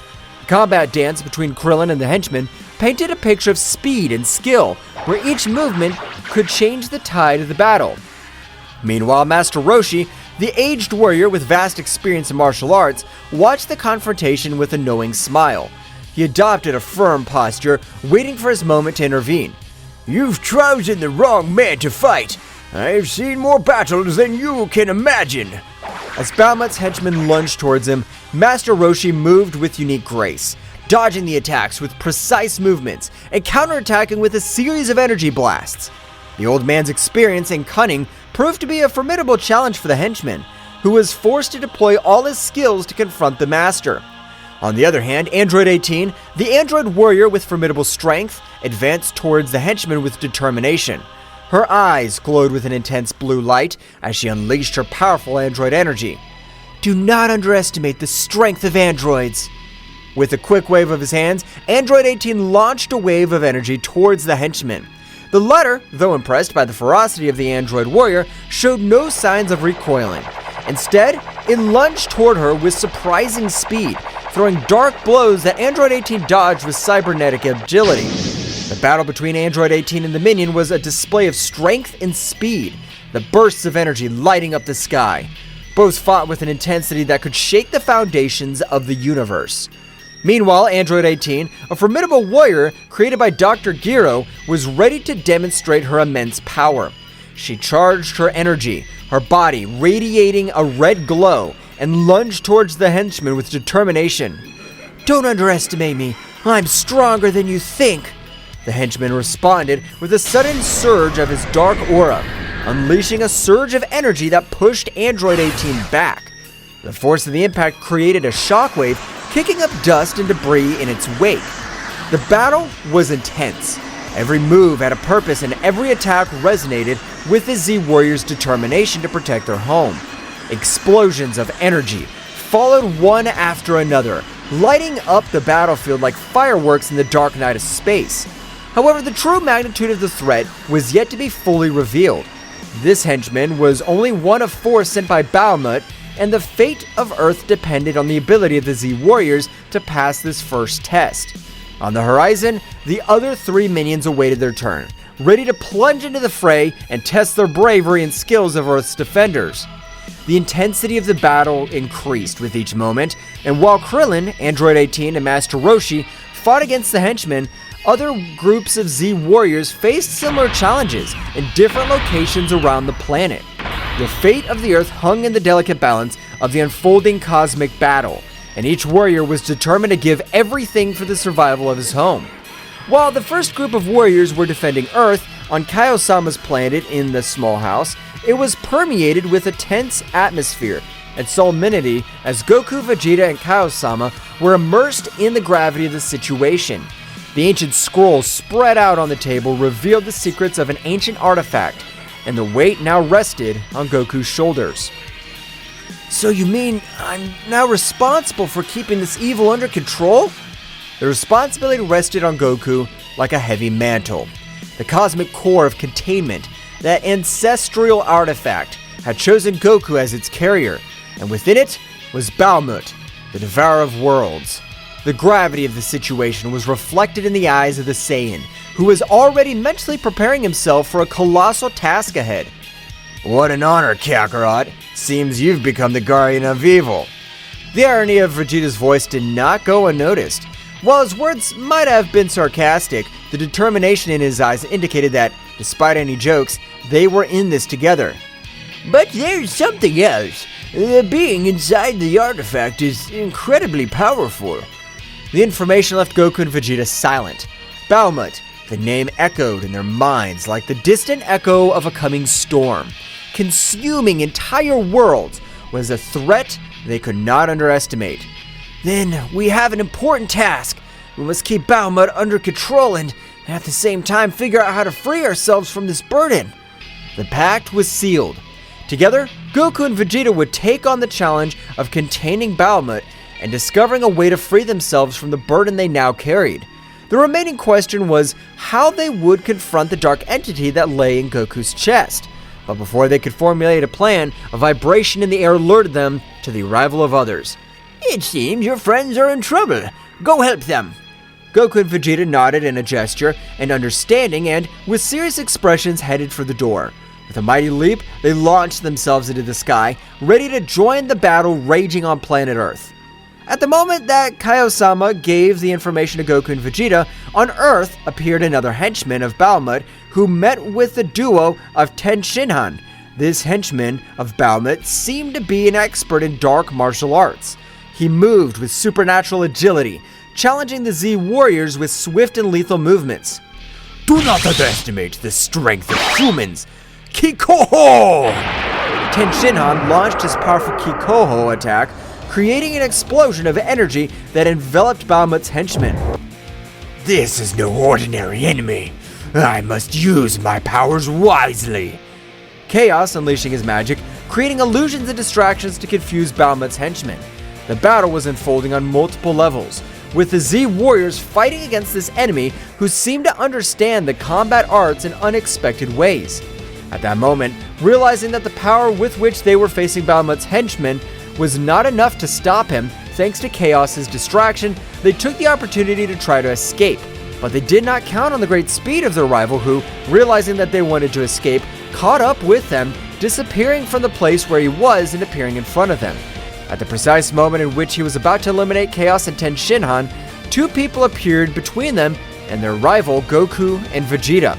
Goku and Vegeta, with their gazes fixed on Balmud's henchmen, shared a silent understanding. The gravity of the situation was clear on their faces, but there was no room for doubt. Tenshinhan! Chaos! Go and warn the others about this threat. We need time to deal with this. We don't want them to get hurt because of us. Go! We'll take care of this. Tenshinhan and Chaos nodded, recognizing the determination in the Saiyans' voices. Wasting no time, they sped away, leaving Goku and Vegeta facing their formidable opponent. Balmud's henchman, emanating overwhelming darkness, showed no signs of backing down. His eyes glowed with malice, aware of the battle ahead. The Z warriors were prepared to face any threat, and this would be no exception. It's clear that this won't be easy. That's what makes it exciting. Let's do it, Kakarot! Goku and Vegeta charged at Balmud's henchmen with impressive speed.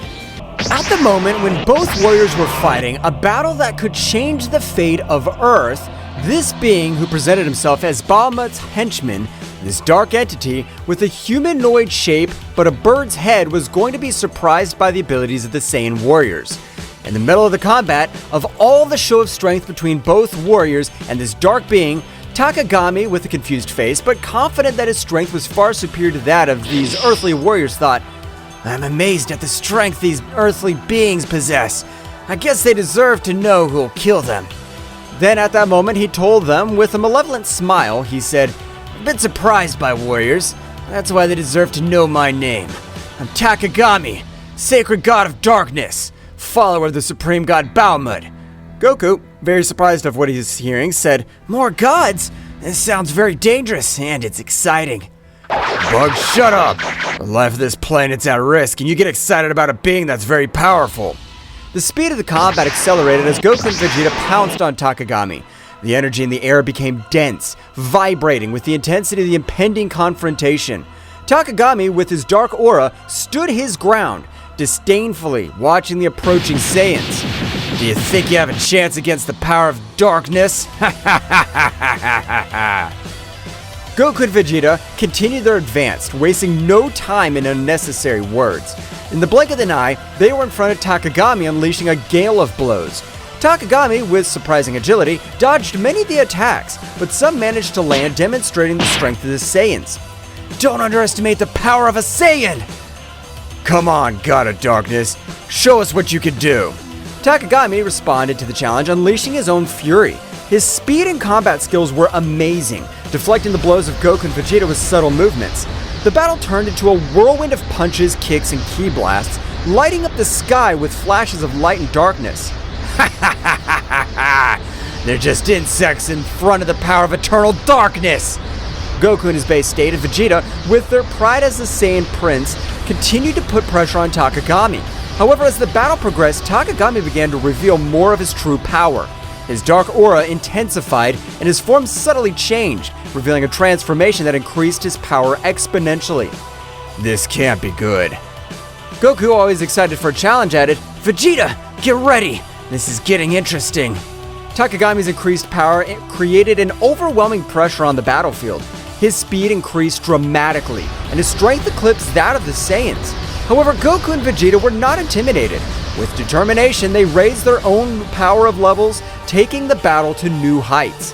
The fighting continued with swift attacks and explosions shaking the battlefield. Goku and Vegeta, now in more advanced forms, kept up the pace, challenging Takagami at every turn. However, despite his efforts, the sacred god of darkness proved to be a formidable adversary. This is entertaining, but your resistance is useless. The darkness consumes everything. Goku and Vegeta, without giving up, exchanged determined glances. Vegeta, it's time to go further! Huh, of course, Kakarot. As Chaos and Ten Shin Han rushed to warn the other Z warriors, the confrontation between Goku, Vegeta, and Takagami entered a new level of intensity. The struggle for the fate of the universe was in full swing. A cosmic battle was raging on planet Earth, where darkness and light collided in a frantic dance of energy. Goku and Vegeta, the brave Saiyans, were facing Takagami, the Falcon, sacred god of darkness. The intensity of the combat resonated in the universe, and every movement threatened to tear reality itself apart. Takagami, who had increased his power, floated in the air with an imposing presence and dark aura. His eyes glowed with malice as he watched the Saiyans, who stood firm, prepared to defend their fate of the planet.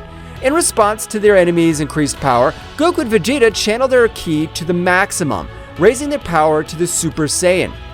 Vegeta, this guy's strong, but that only means that this fight will be even better. Huh, of course, Kakarot. This is our time to shine. The planet Earth vibrated with the energy released by the three contenders. The distant stars seemed to pale before the magnitude of the conflict. The clouds were dissipated by such a demonstration of power. Takagami, with his increased speed, lunged at Goku with a darkness-laden punch. Goku, using his elasticity and quickness, dodged gracefully, leaving a trail of flashes around him by the speed at which Takagami was lashing out with his nigh-speed punches. Vegeta, with a burst of ki, stepped between Goku and Takagami, blocking an attack that would have been devastating his fellow Saiyan. The shockwave from the collision sent debris in all directions. I expected nothing less from you, sacred god of darkness. Takagami defiantly unleashed a series of dark blasts towards Goku and Vegeta. The Saiyans responded with perfect timing, countering each attack with precise strikes and energy waves. The scene looked like a combat symphony, where every movement was choreographed with divine precision. Goku, with a twinkle in his eye, concentrated his energy on his hands. A bluish sphere of energy began to form, growing in size and luminosity. Vegeta, observing the familiar technique, smiled as he recognized the power that Goku was summoning.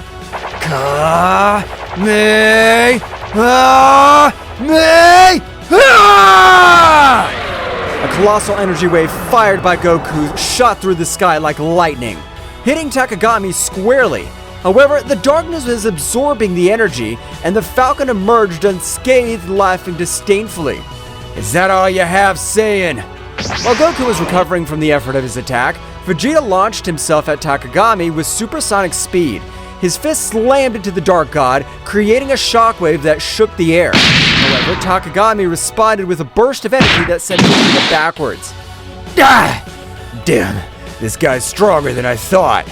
Goku, recovering, joined the battle again. Both Saiyans, aware that they were facing a formidable enemy, decided that it was time to take the fight to the next level. "Vegeta, how about we show what we can really do?" Of course, Kakarot. Let's do it. Goku and Vegeta began to accumulate energy around them. The atmosphere was charged with an intensity of their ki as they unleashed their advanced forms. Goku transformed into the Super Saiyan Blue, while Vegeta assumed his evolved form, the evolved Blue Super Saiyan. Are they taking each other seriously now? Goku and Vegeta, with their new forms, advanced towards Takagami with renewed determination. The speed and strength of the Saiyans were now incomparable. The impacts resounded like cosmic thunder, creating a symphony of destruction in the sky. The battle became even more intense. Goku and Vegeta, coordinating their movements, attacked Takagami with an impressive combination of techniques and melee attacks. The Falcon, despite its power, was overwhelmed by the ferocity of the Saiyans.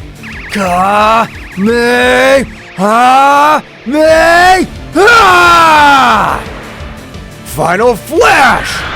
The bursts of energy, one blue and one golden, converged into a titanic explosion that engulfed Takagami. Light and darkness mixed in a burst of dazzling colors. However, when the explosion dissipated, Takagami emerged once more, his form slightly battered, but his determination intact. His power is awesome, but I'm a god. The darkness cannot be defeated so easily. Goku and Vegeta, without giving up, continued the offensive. The speed of his combat reached levels that defied comprehension. Punches and kicks were exchanged in a split second, creating a glow of cosmic collisions. Big Bang Attack! Kaioken 20 times! The energy exploded again, shaking the sky with its fury. However, Takagami, with his divine resistance, withstood the attacks. The battle raged across the cosmos, with the warriors disappearing and reappearing in flashes of light and shadow. In the middle of the struggle, Goku and Vegeta began to feel an overwhelming pressure. Takagami's darkness seemed to expand, defying even the limits of the most powerful Saiyans. Reality itself was twisting under the influence of dark energy. This darkness is incredibly strong.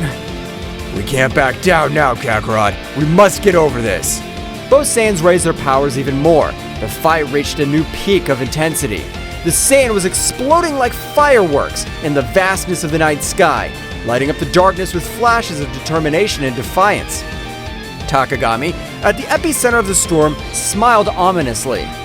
Now you'll see the true power of eternal darkness. The universe trembled as the battle reached its climax. The warriors were fighting for the fate of everything they knew, and the question that lingered in space was whether the light of the Saiyans could overcome the darkness of the sacred god. The planet Earth rumbled with the intensity of the cosmic battle. Goku and Vegeta, drenched in sweat, maintained their advanced forms as they prepared for Takagami's next assault. Darkness was emanating from his figure, but something seemed out of place. The Dark God's skin had a grayish hue, as if he had not yet completed the possession of its wearer. Takagami, with a guttural laugh, seemed to notice the perplexity in the Saiyans' expressions. Surprise, Saiyans! I've not yet revealed all my power. Goku and Vegeta exchanged puzzled looks. Something was not right, and both warriors felt it. At that moment, Takagami convulsed. A new form shook, as if he was fighting against something. An invisible force seemed to pull at him from within. No! I haven't taken complete control yet! Suddenly, a burst of dark energy enveloped Takagami, hiding him from view. The Saiyans were on guard, prepared for any surprise. Their energy in the air became denser, as if the cosmos itself was on the verge of transformation. What's going on? Before they could form any more questions, the dark energy dispersed, revealing Takagami's true form. However, what they saw took their breath away. At the moment of arriving at his true form, he let himself see the body he was possessing.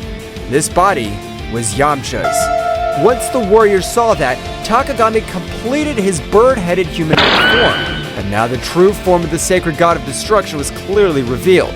The falcon's head was clearly shown, with a defined musculature but a thin body, wearing blue Egyptian clothes with gold bracelets and a gold necklace.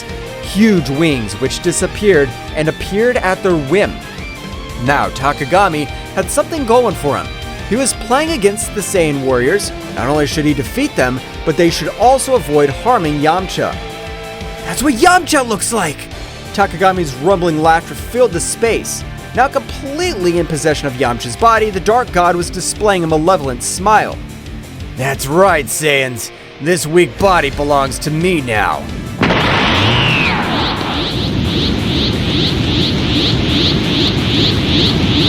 Vegeta gritted his teeth furiously.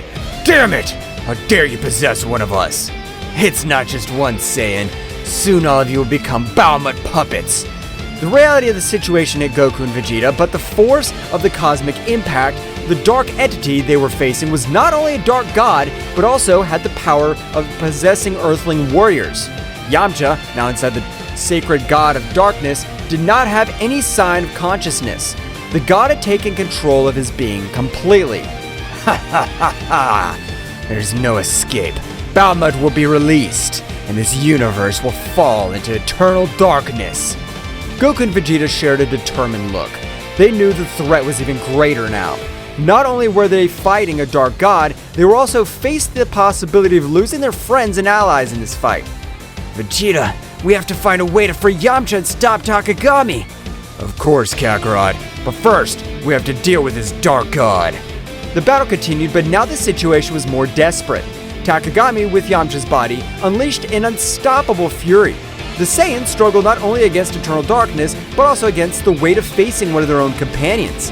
Explosions of energy lit up the sky, but the inner struggle of Goku and Vegeta was equally intense. Every blow, every burst of ki resonated with the promise of freeing Yamcha and saving the universe from the threat of Balmud. But Takagami wasn't going to give up so easily. Do you think you could beat one of the World Eater's henchmen?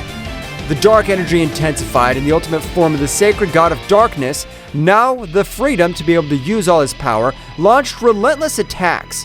Goku and Vegeta, with their advanced forms, were fighting with all their might, but the darkness had a firm grip. The struggle dragged on. Every moment seemed like an eternity. Yamcha, although he was just a contender for Takagami, at one point during the fight showed signs of pain on his face. It was as if his very essence was fighting against the darkness that was consuming her. Yamcha, hold on! Let's get you out of this!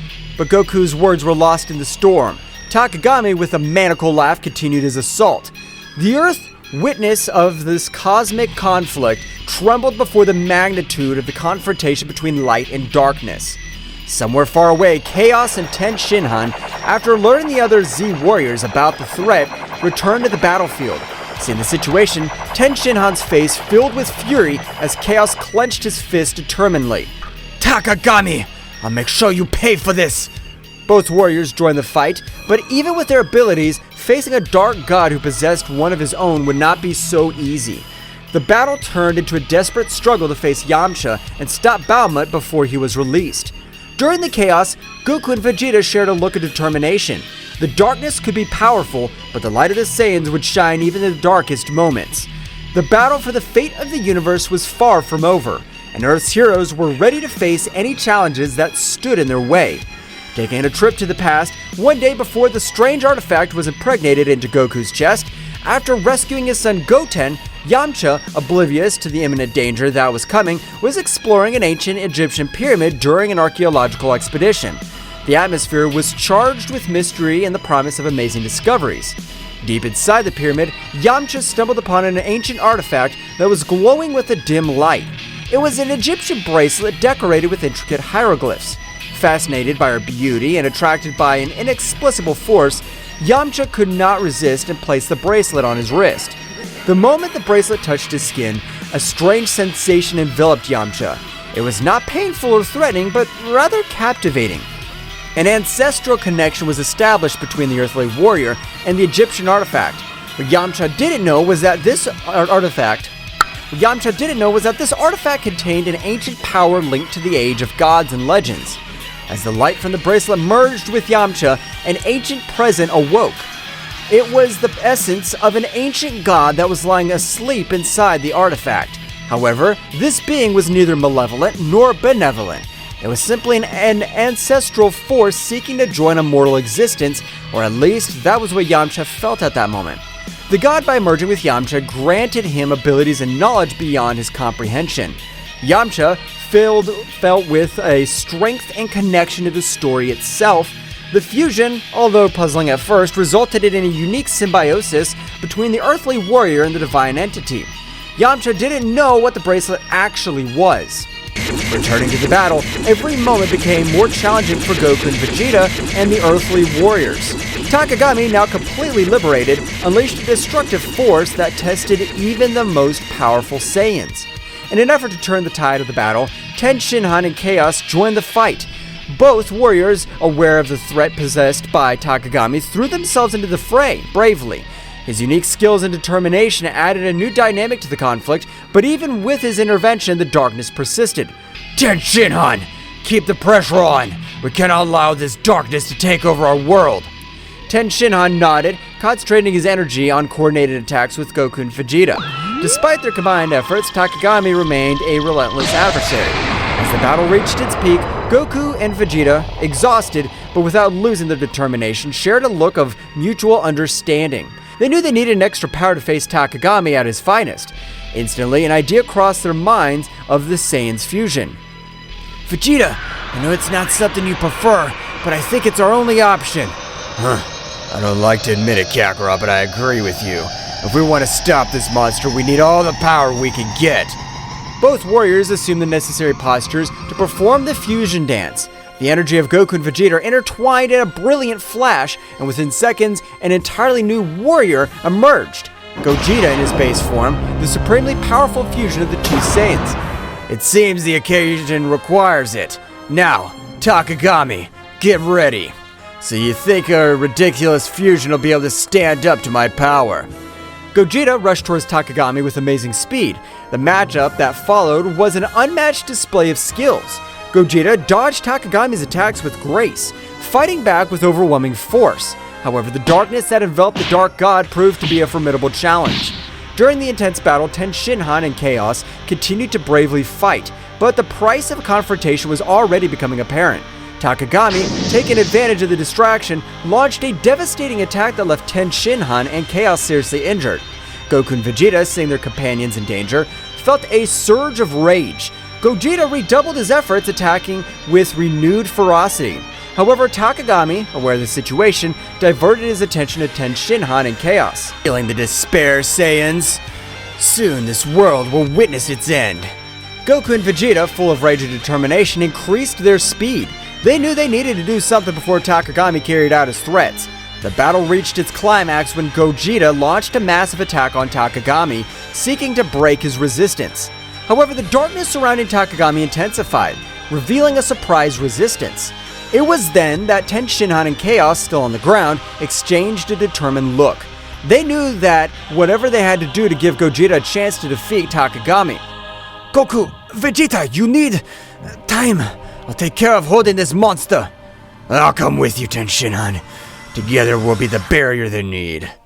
Goku and Vegeta, although reluctant to lose their friends, went at full speed to avoid what they had in mind. Don't do it, Ten Shinhan! Chaos! Ten Shinhan and Chaos stood up, ignoring the pain coursing through their bodies. With determination, they faced Takagami, resisting his attacks with all their might. Gogeta, seeing the situation, understood the magnitude of the sacrifice they were making. We cannot disappoint this sacrifice. We have to win this. While Ten Shinhan and Chaos bravely fought Takagami, Gogeta continued his assault with the intensity intact. The battle was taking place on two fronts, with the Earth Warriors sacrificing themselves to provide the necessary opening.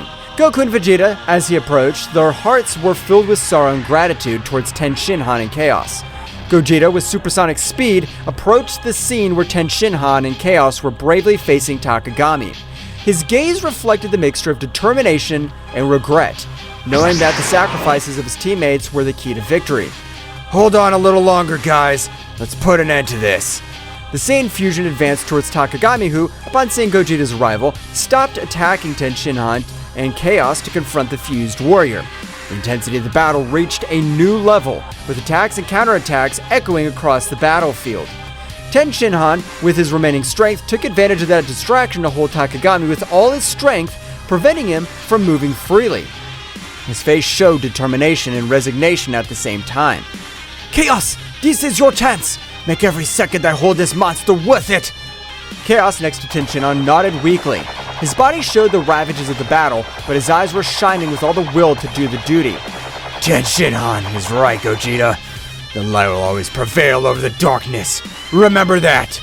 Goku, Vegeta, take care of our world. This is our last act. At that moment, Chaos accumulated an immense amount of energy to sacrifice himself. Gogeta, who was very close, were hit by the shock wave of the explosion. Gogeta, recovering from the impact, looked at the place where his companions were with solemnly. Your sacrifice will not be in vain, I promise. After what happened, Gogeta raised his head and with an uncontrollable anger increased his ki in such a way that he made the battlefield rumble, making the stones that were in the place fly, making Takagami retreat only with the gusts of air that expanded from his being. In a panning from head to toe, we managed to see Gogeta's transformation in Super Saiyan Blue Phase 4, which showed the essence of Ozaru as a kind of aura in blue color, and a more controlled but much more powerful version, a transformation never seen, since they were not able to coordinate their powers to be able to reach said transformation. As Gogeta's energy transformed into a surprising and controlled version of Super Saiyan Blue Stage 4, a brilliant blue essence of Ozaru manifested around him, revealing unparalleled potency. The cosmic landscape trembled before the magnitude of this new form. Goku and Vegeta, witness of this unique transformation, were filled with amazement and determination. It was evident that Gogeta was reaching a level of power never seen before, fusing the essence of Super Saiyan Blue with Ozaru's formidable presence flawlessly. Gogeta, in his new form, turned an intense gaze towards Takagami, whose expression of confidence was overshadowed by surprise. The battle, far from having come to an end, was just beginning in this new phase. The universe was waiting for the outcome of this epic confrontation, where light and darkness collided in a cosmic dance. The promise of a new dawn loomed on the horizon, but the price of triumph was uncertain. Gogeta floated in the sky, surrounded by the imposing energy of his new form. The stars seemed to pale before the intensity of his blue radiance, as Takagami recovered from the initial impact and adopted a defensive posture. What kind of transformation is this? This is the power of those who fight for something greater than themselves. With a flash, Gogeta disappeared, appearing in front of Takagami in the blink of an eye. The clash of their fists created shockwaves that shook the battlefield. Gogeta's speed and strength were unmatched, surpassing even Takagami's ability to anticipate his blows. Gogeta and Takagami exchanged blows and energy blasts at breakneck speed. Each impact resounded like cosmic thunder, creating an epic symphony on planet Earth. Your attempt to revive your so-called gods ends here, Takagami. But you're a bug in the face of the greatness of my power. In an instant, Gogeta unleashed a burst of concentrated energy, enveloping Takagami in a whirlwind of light and force. When the light dissipated, Takagami emerged unharmed, but with a more serious expression. Interesting, but not enough. The battle was reaching cosmic levels, with ripples of energy spreading across the far reaches of the universe. Meanwhile, the other Z warriors watched the sky, appreciating Gogeta's great power of display and Takagami's resilience and viciousness. The roar of battle echoed in every corner of the universe. Gogeta and Takagami, wrapped in an endless dance of energy, continued their titanic confrontation. Space twisted and trembled under the influence of their powers, creating distortions itself. Bursts of energy expanded like lightning, illuminating the darkness of the night sky with dazzling flashes. Each blow between the two contenders seemed to release an explosion of energy that spread in concentric waves, setting the frantic pace of the cosmic battle. Away from the battlefield, the others watched in anguish and admiration. Bulma, with a mixture of fear and hope in her eyes, clung to the hope that Gogeta would prevail. Come on, Gogeta, you must win! For all of us! Meanwhile, on the battlefield, Gogeta and Takagami continued their fierce exchange. Determination burned in Gogeta's eyes, while Takagami maintained a defiant smile, though his expression hid a growing unease. This is for the price you pay for defying the peace of the universe!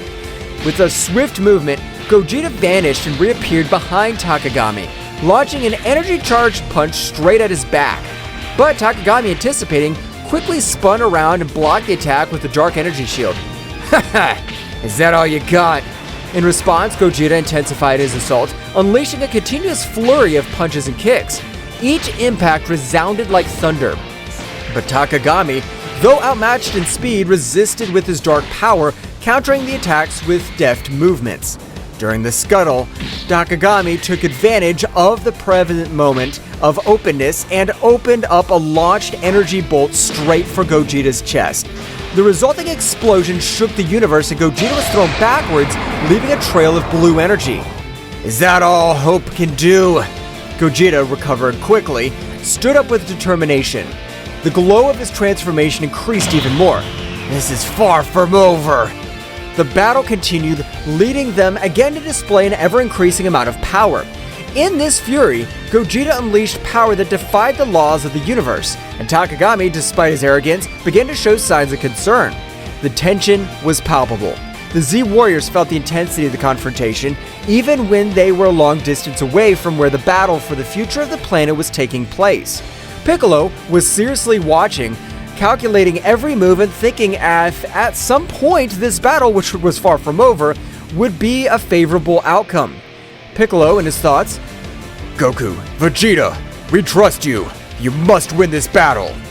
The battle reached a new climax when Gogeta and Takagami met at an eminent point in the battle. The energy emanated from them, illuminating the vastness of the dark sky, creating a dazzling spectacle of colors and flashes. You cannot escape darkness. Darkness will never prevail over light. You're a fool if you think your light can eclipse my power. Suddenly, a voice echoed in Gogeta's mind, a familiar but distant voice. Gogeta, do not underestimate your enemy. Truth lies within strength. The transmission abruptly cut off, leaving Gogeta bewildered. Before he could reflect on it, however, Takagami lunged towards him with surprising speed, unleashing a series of punches and kicks that left Gogeta struggling to keep up. At that moment, a fleeting image flashed through Gogeta's mind, a vision of his loved ones, of his purpose, and the responsibility he carried on his shoulders. The energy of the transformation fanned, and Gogeta, with newfound determination, struck back with renewed ferocity. This is the limit of your tyranny, Takagami! The limit's up to you, Gogeta, and your limit is my power! Suddenly, the sky around him fragmented, and multiple distorted versions of Takagami emerged from the dimensional rifts, each with a malevolent grin. You cannot defeat me, Gogeta. I am eternal. I'm a god. You may be powerful, but I'm not alone in this. The battle reached a new intensity as multiple distorted incarnations of Takagami surrounded Gogeta. Each emanated a dark energy that defied the laws of the universe. The air itself seemed to vibrate with the pressure of their combined presences. At that precise moment, Goku and Vegeta's fusion had come to an end due to the amount of power they had used in order to stand up to Takagami. Goku and Vegeta, although they had returned to their individual forms after the fusion, knew that the key by defeating Takagami lay in perfect unity and coordination. Vegeta, we're in this together. Let's give all our power to be able to confront him so we can free Yamcha from this so-called god. Yes, Kakarot, this insect will not defeat us. The Z Warriors watched in amazement, aware that the fate of the universe hung in the balance. Piccolo analyzed this situation, looking for any weaknesses that could be exploited. The others prepared to act if the opportunity presented itself. Goku and Vegeta, now separated, their fusion as Gogeta, faced Takagami with determination in their eyes. The dark presence of the supposed god loomed over them, but the Saiyans were determined to free Yamcha and put an end to the threat he posed. Vegeta, we need to coordinate our attacks. We've always been stronger when we fight together. For once I agree with you, Kakarot. This insect will pay for what he did. The two Saiyans lunged towards Takagami, attacking with a combination of punches and ki blasts. Takagami, though powerful, was momentarily overwhelmed by the timing of the two warriors. However, his sinister laugh echoed across the battlefield. Your union will change nothing. My power is unlimited. Goku and Vegeta exchanged glances, realizing that the situation was more serious than they had imagined. Takagami unleashed a wave of dark energy that sent them flying, but they quickly recovered, ready to continue the fight. The Z Warriors watched with concern. Gohan, though a bit intimidated by Takagami's power, maintained his unwavering determination. Piccolo, with his keen intelligence, pointed out a possible weakness. It seems his power is linked to some source. We must find a way to break that connection. Goten and Trunks, who had arrived along with Gohan, eager to join the battle, looked at their parents with concern. However, Piccolo stopped them. Guys, we need a plan before we launch into battle. Your strength will be crucial at the right time. While the Z Warriors thought of a plan, Goku and Vegeta continued their fierce assault against Takagami. Every time it seemed they were about to defeat him, his power increased and the evil emanating from him intensified. Ha ha ha ha! Your resistance is useless. My power thrives on despair and suffering. Then we must find a way to change that. Vegeta, we need to attack together, but with a strategy. You're finally thinking clearly, Kakarot. Let's do it! The two Saiyans, coordinating their movements, executed a series of synchronized attacks. Although Takagami was defending himself skillfully, he began to show signs of discomfort. The connection between his power and the external source seemed to be faltering. At that instant, Piccolo noticed the opportunity. Now is the time. Gohan, wait for the opening we'll give you so you can attack. Goten, Trunks, follow me on my signal. Gohan nodded, conveying a look of confidence to his friends. Goten and Trunks prepared to act on Piccolo's directions. Everyone, let's send our energies to Goku and Vegeta. We must strengthen their connection and weaken Takagami's source of power. The Z Warriors gathered their energies and, with a coordinated effort, sent a stream of ki skyward. Goku and Vegeta, sensing the surge of power, seized the opportunity. They're doing it! Come on, Vegeta! The connection between Goku, Vegeta, and the Z Warriors created a unique synergy. Energy flowed through them, strengthening their resolve and weakening Takagami's external source of power. This can't be happening! The darkness surrounding Takagami began to dissipate, due to the large amount of energy they were receiving from their friends. Piccolo, Gohan, Goten, and Trunks, observing the battle, noticed the opportunity to intervene. Now, guys, let's go! Goten and Trunks took flight into the sky where Goku and Vegeta were, joining the fight against Takagami. With the energy of the Z Warriors strengthening the connection between Goku and Vegeta, the real battle was about to begin. The fusion of powers of the Saiyans between father and son created an explosion of energy that enveloped Takagami. The fight intensified, but now, with hope and determination as their allies, Goku, Vegeta, Goten, and Trunks were ready to face the Dark God and free the universe from his evil domain. The burst of energy that enveloped Takagami reverberated throughout the universe.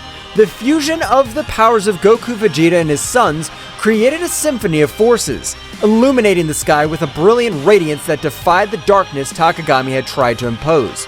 Takagami, enveloped in the luminescence of the combined energy, struggled to maintain his composure.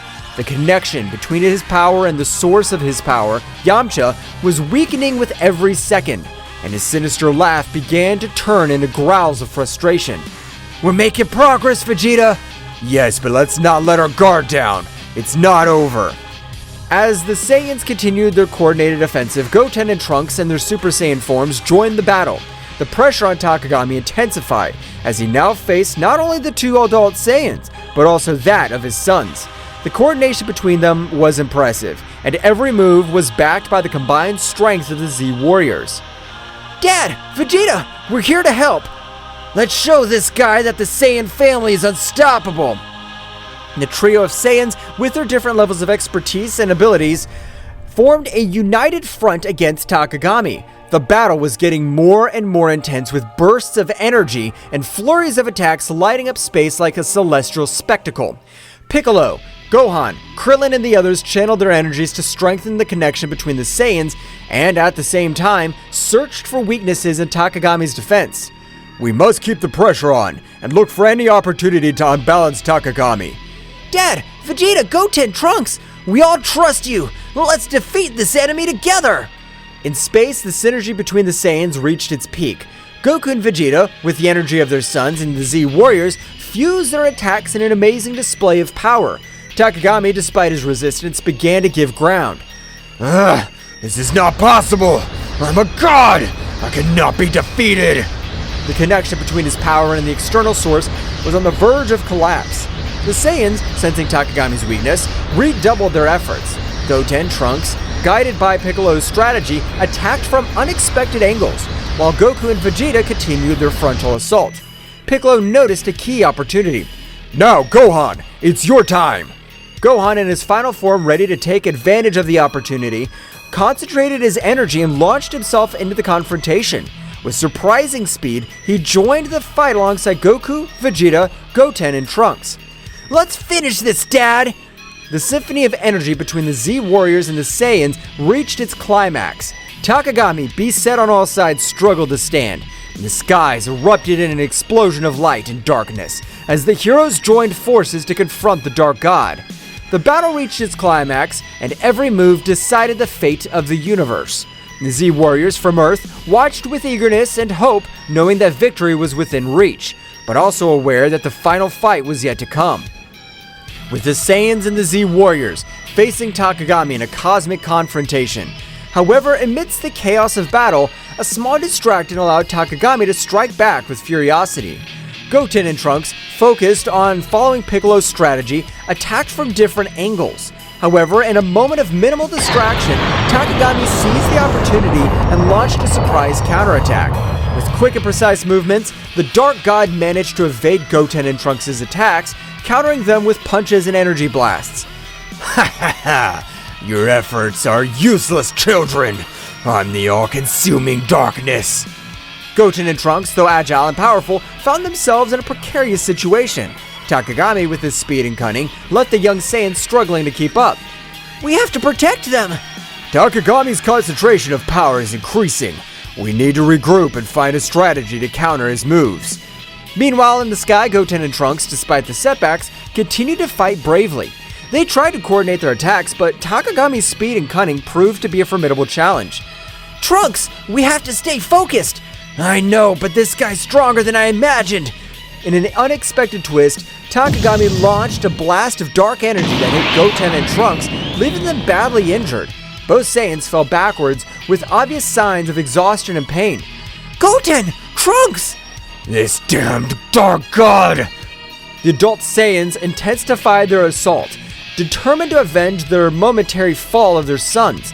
Takagami, however, taking advantage of the confusion and despair that gripped the Z Warriors, rejoiced in his newly strengthened power. This is how the heroes of the universe give up. They may fight, but in the end, darkness will always prevail. The result was becoming even more tense. The Z Warriors, though determined, were facing the reality that their fight was far from over. Goten and Trunks, wounded but not defeated, were struggling to recover and rejoin the battle. We need a new approach. Takagami's strength increases with each passing moment. We'll protect Goten and Trunks. We'll not let the darkness prevail. The battle, now more critical than ever, was plunging into a desperate confrontation where the survival of the universe hung in the balance. Gohan, observing the critical situation of his brother Goten and Trunks, could not contain the fury that burned within him.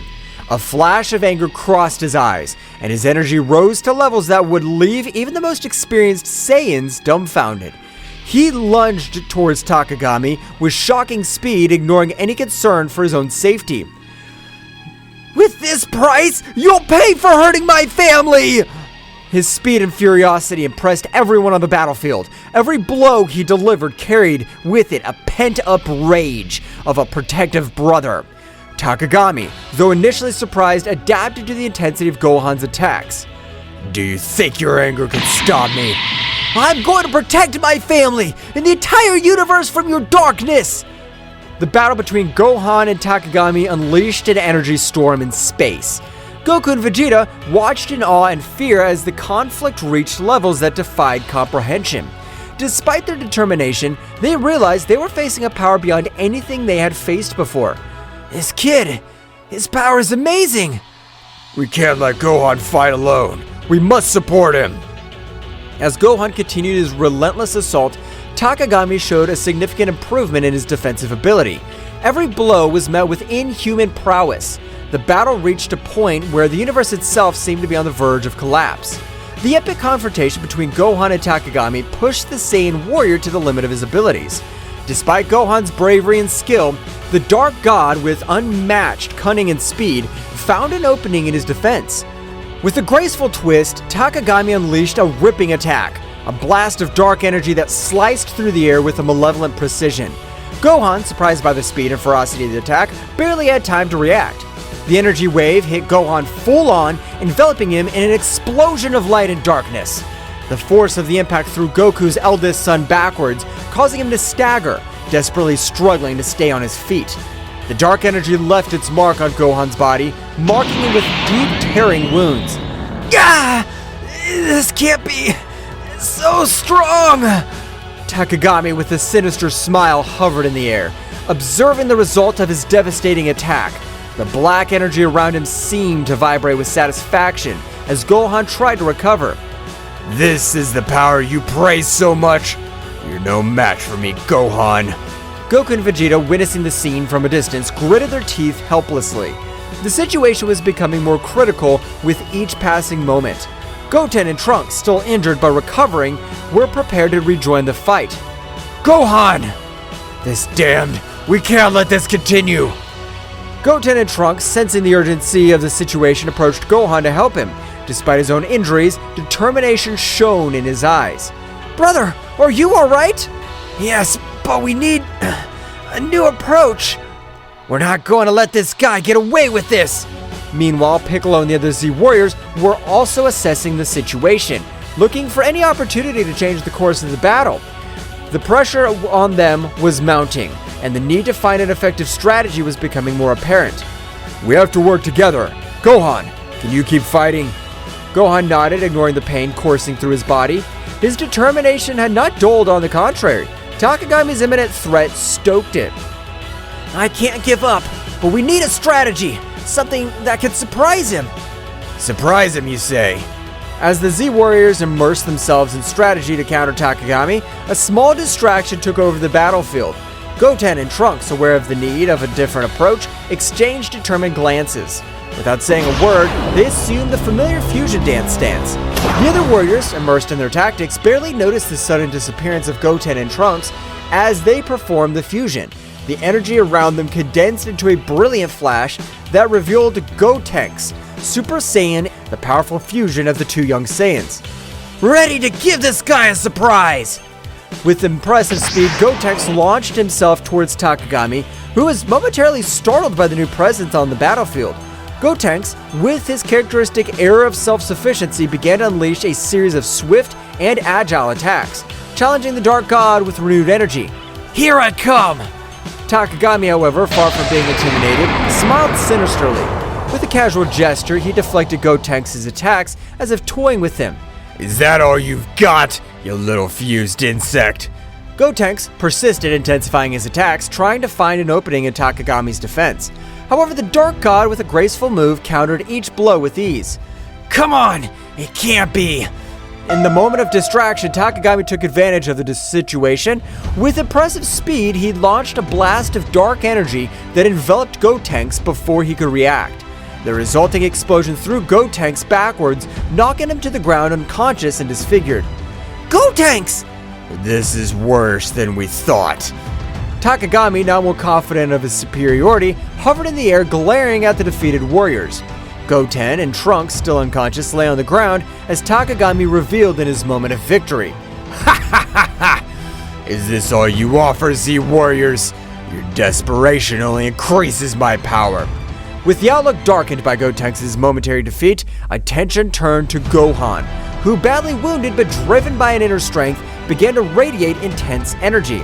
The pain in his body seemed to fuel his determination, and a wild golden glow enveloped as his ki reached never-before-seen levels. In the blink of an eye, Gohan transformed into Super Saiyan Phase 3. a form of awesome power that surprised even Takagami. Gohan's hair grew out of control, his muscles swelled, and his expression reflected a mixture of pain and fierce determination. What is this? A new trick? Gohan, with a wild roar, launched himself towards Takagami with shocking speed. The force of his blows and the intensity of his attacks shook the battlefield, creating a storm of energy around him. The conflict between light and darkness took on a new dimension as Gohan challenged the limits of his own power. You're going to pay for what you've done! What will happen next? Find out in the next chapter. Well guys, this is all for today's chapter. I hope you liked it and it was to your liking. Now don't forget to leave your powerful like Supreme God level, comment and subscribe. Now without further ado, see you in a new video. Until next time. Like